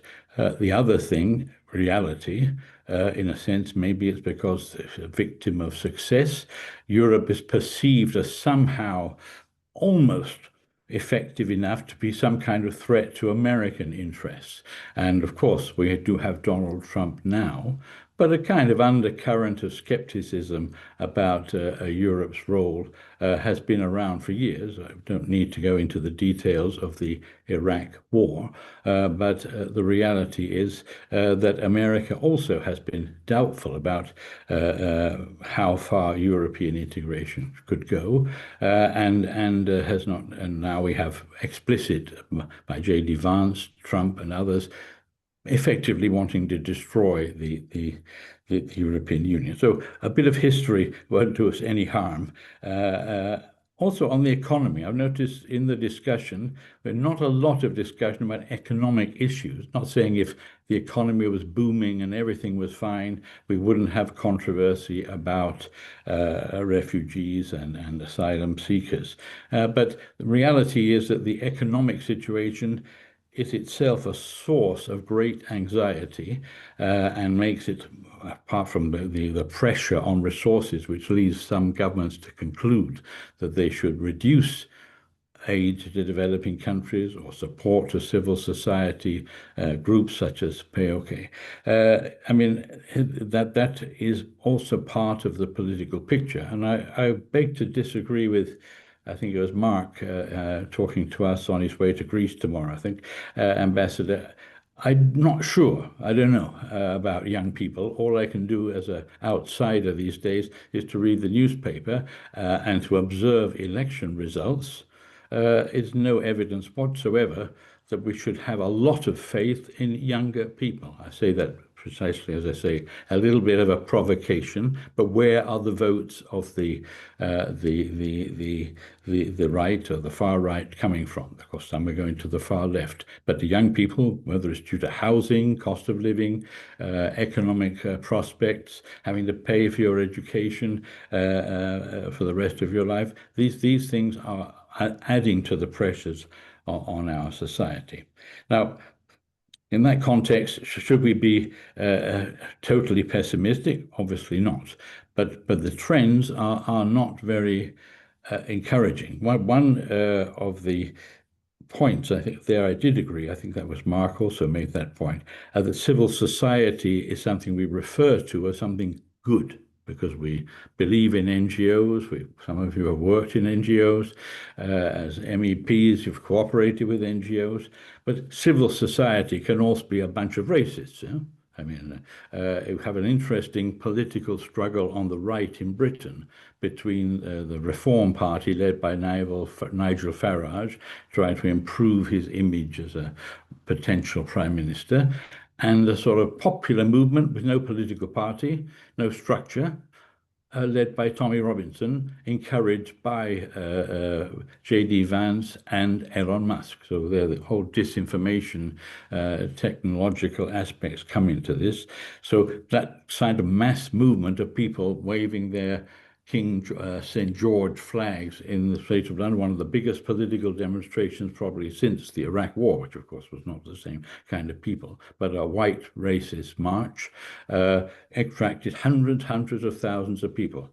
And that is also a civil society expression, social movement, if you call it. We think of those things as always positive, but they're not. So I mentioned that also as part of the context. But I think the ECHR debate is a very good illustration. We had an incredible emotional week in British politics. By the way, I never met Helga Konrad, at least I don't think so, but like her, I'm sure I would share her frustration with social democrats in power, as we have seen in Britain in the last year. But we're having a debate about the Convention on Human Rights. We have a Pakistani, an Islamic Minister of the Interior, using language which has led her to be complimented by Nigel Farage and Tommy Robinson for her attitude to asylum seekers. And yesterday she even talked about having hit squads that would go and deal with the Albanian gangs directly on the spot. I'm not quite sure where that would be, in England or in Albania, but the social democratic leader of Albania asked her to shut up, saying this is just a pure racial stereotyping. Now, I won't go into all the issues of anti-Semitism. I agreed with everything that Astrid said about the impact of October 7 and the instrumentalization writ large by everybody on both sides, picking on the particular atrocity that it suits them to highlight, which one atrocity after another. But I would end with a question, just because time is short. A lot of the debate in Britain has revolved around the so-called Danish solution. Mrs. Shivana Mahmood is our Home Secretary, and she said, no, we are going to get tough, but we have to get tough in order to block the rise of the far right. They're threatening our democracy, they're trampling our values, so we've got to get tough on the right of asylum in order to prevent them taking over the country. Is there any evidence that that is a successful strategy? Because it seems that a couple of days ago, the Danish Social Democrats suffered their worst electoral defeat in 100 years, over 100 years, if I'm not mistaken. And where so people are leaving the mainstream of politics, maybe a lot are going to the extreme right, but also people are disillusioned, supporting left parties and actually undermining the sort of consensual center, which we hope will somehow come back to life in order to keep the show on the road. I'm not sure that's going to happen, but thank you so much, Peter, for organizing this, and your colleagues, and thank you for your attention. Jeff, we would like to thank you very much for giving us such a deep insight to your political, analytical views, rather not political, sorry, because you are very impartial, but it was very good to hear that what you said, because this brought us again back to the very unpleasant realities of today and of the weaknesses of democracy. Now, if you allow me, I have Patsy Sørensen, who I don't have to introduce because she is an institution for herself. She was the creator of PAYOKI, a co-creator of CEIPA and many other activities, and she was a very active European parliamentarian when she had the job of representing us, the people, and the human rights in the European Parliament. Before I turn to Patsy, may I ask whether there are still some questions from the participants? Joshka, how do I do it?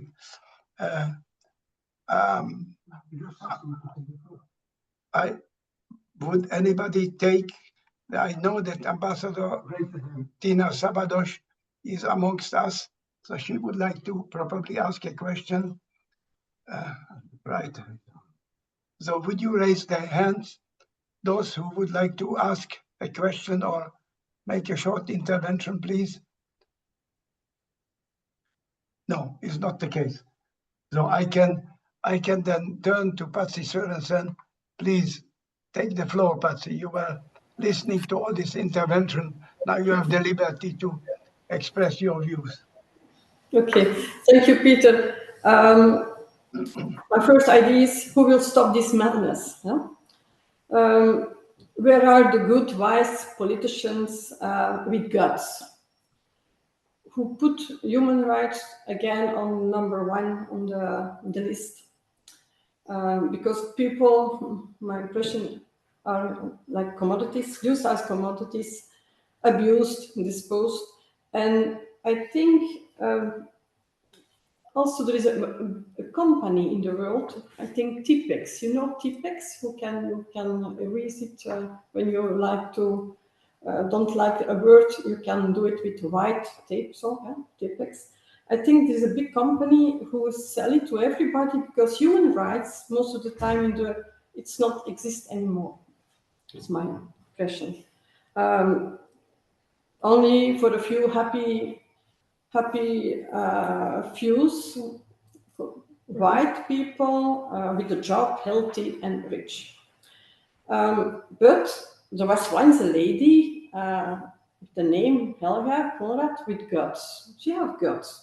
Because a lot of people don't like her, hate her, because she was frankly speaking. And she put a few things on again on the political agenda. And of course, it's typical, then people don't like it. Huh?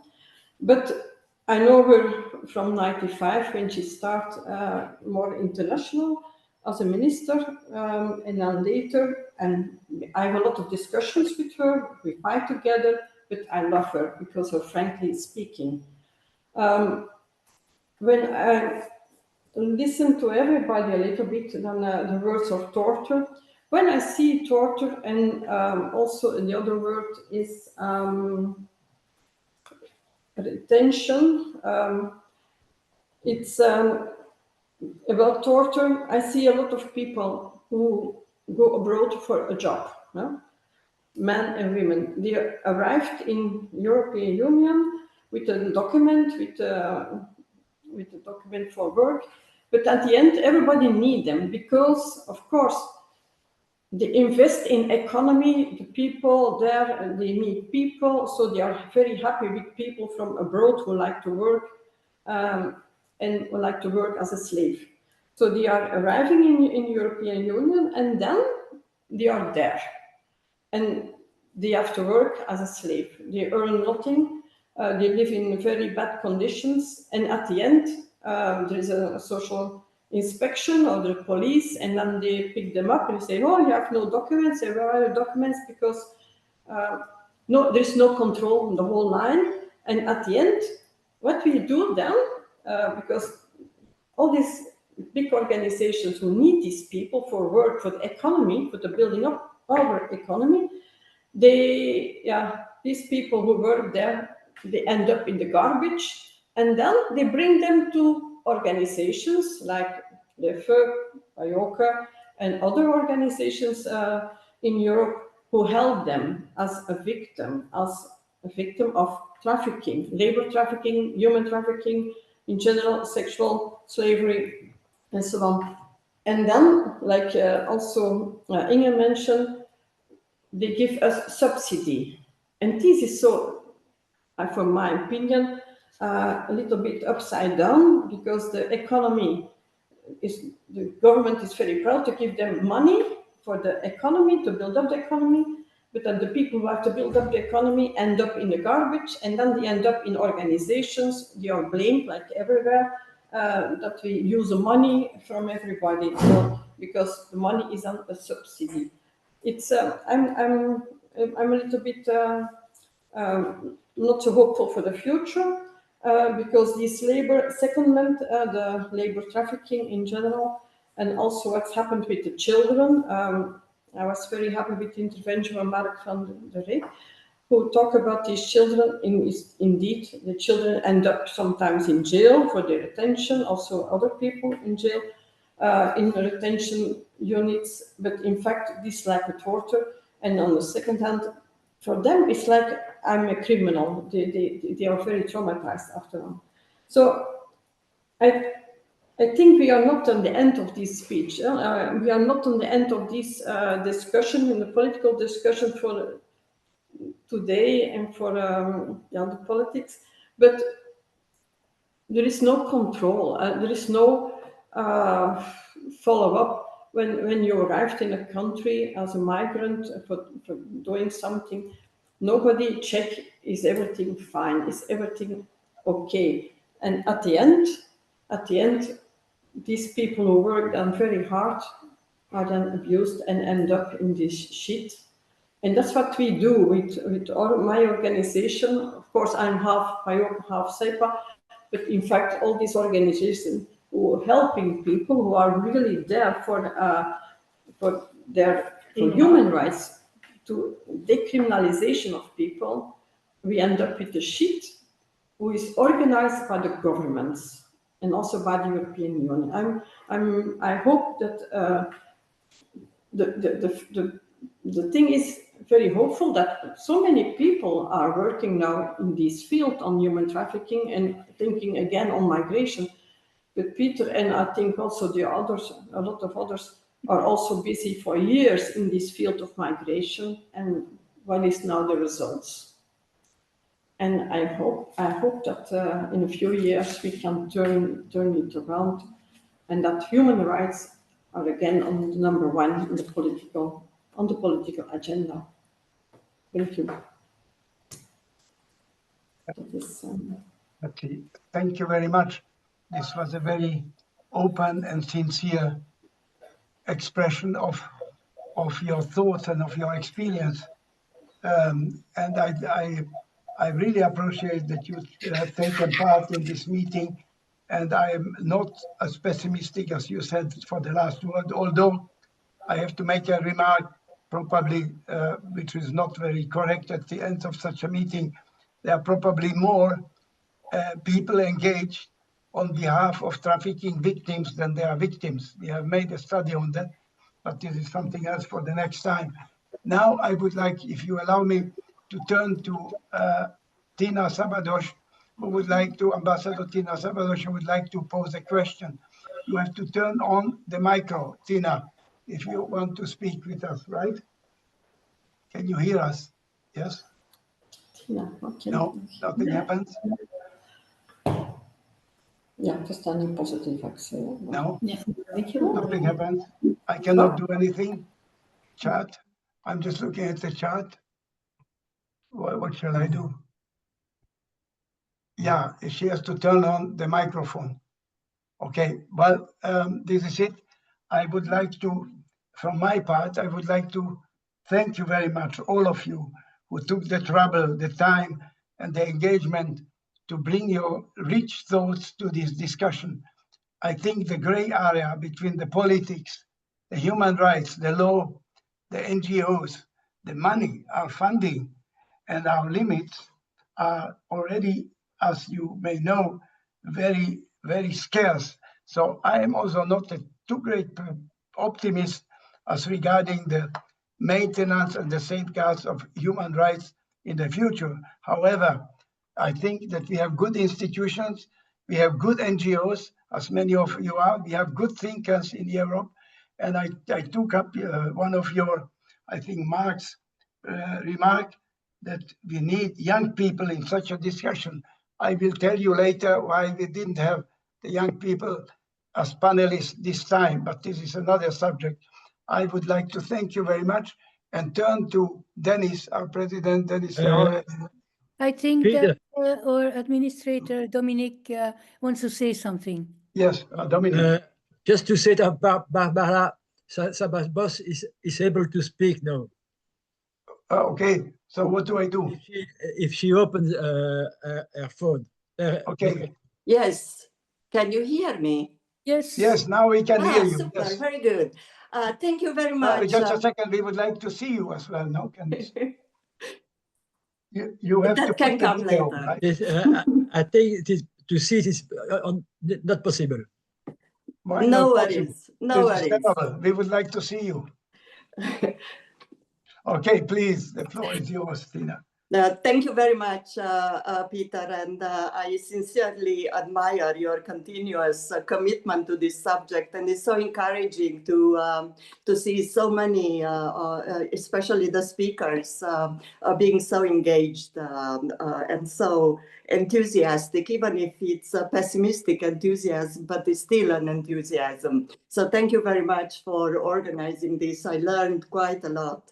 I think that our first speaker, Mark, was indeed setting the stage, I would say, and I take with me his 4 future possibilities, which he borrowed from his German friend. So what I learned is that we may do a dynamic interpretation of human rights, but here I would say migration, refugee, counter-trafficking, labor migration, you name it, it applies to all 4. We may be standing by, standing still, but that's, in my view, quite deteriorating. At the end of the day, it's going lower and lower. We should definitely not contribute to the destruction of the system. And what he liked most, and I liked most also, is the transformation. That most likely the transformation is the key to the areas we did speak about today. But there, then the other speakers were coming with the obstacles, freedom of speech, funding today, political pressure, misuse, manipulation, disinformation, regression of democracy, shredding fundamental value, you name it. And also you yourself were mentioning the unpleasant realities which we have to live with. So my only question, which probably would be not a question to the speakers, but maybe a question that stays until your next conference, Peter, would be how do we change that? How do we reactivate? How we revalidate this subject? How are we invigorating this? How are we empowering civil society? At the end of the day, the political will should be the will of the people, but the will of the people sometimes is different than our will. So how do we change this? Thank you, and thank you so much to all the speakers today. Thank you very much, Tina, for your very pertinent thoughts and bringing us back to the reality and giving us a hope for the future for this subject. But nevertheless, since you mentioned the speaker, Mark Bossait, Baron Bossait, would you like to say 2 words to that last intervention? Because you were asked, actually. Yes, I'm willing. Please. Well, in fact, it's maybe a reply to the last intervention, also to the previous one of Geoffrey Harris, and also to the first one from Mr. Halbach. If there's one point made in the whole afternoon I disagree with, is with the statement that migration is unmanageable. I don't think that it should be unmanageable. Maybe it is for the moment not managed the way it should. Maybe we know migration is to a certain extent out of control. At least the people and the governments have the perception that it is out of control. And I think we should do what we can to put it in control, because if the people have the perception that it is out of control, that is something the US electorate felt last year when they elected Mr. Trump. And if there's something we should try to avoid, is to having another Trump coming to power somewhere in Europe. So, in fact, I do agree with the approach of the British Home Secretary from the Labour Party, and of the Danish Prime Minister, also a socialist member. I do believe that their approach is the correct approach. The point is that it's true that the Danish Prime Minister got a setback in the municipal election in Copenhagen, but we may not forget that already for a few years she got better results than others because of the stand she takes on migration. Now, if we try to bring migration under control, we have to look, and I would say that is my approach because I'm an international lawyer, is to find out to what extent international conventions and international organizations are complicating matter and making it more difficult instead of making it easier. The problem is definitely not the Geneva Convention. I would even say the problem is not the European Convention on Human Rights. The problem is the interpretation given to some provisions of the European Convention of Human Rights by the Court of Strasbourg. I think we have to work on that, because if that doesn't change, we will not succeed in getting migration back under control. So that is the input I would like to bring, and I will leave you with that. Thank you very much. I thank you very much. I guess there is no comment to that. It was the final word. And now I'm turning, thank you, Mark. And I'm turning to Dennis, our president. Please, would you like to take your floor and say a few words? Well, I want to thank everybody for taking the time and the engagement to participate in this webinar, which I thought was very, very interesting, very gloomy. And maybe we will have to find another, to organize another webinar to find some positive solutions, but I don't know whether that will be possible. Thank you all. Thank you all, and for your patience, and excuse us for the technical difficulties for some. So bye-bye. And I have to say another thank you to all of you, but to those who have helped us technically. You said it implicitly. It's Dominique Foubert, Yes. Hedda, and Joska Daskalu. I think you must know that we are amateurs totally with this instrument. I didn't even know how to turn on the computer. If Joska wouldn't be here, or Dominique managing it from others, we would have no meeting today. So I thank them, and I thank you, of course, Dennis, to you. And I second that, Peter. I second that. Without Heather, Dominique, and Joska, it would have been a disaster. Yeah. But the content was interesting. Yeah. And in the end, the technical issues were solved. So, okay. Thank you all. Bye-bye. Thank you. Thank you and bye-bye. Thank you. Bye-bye.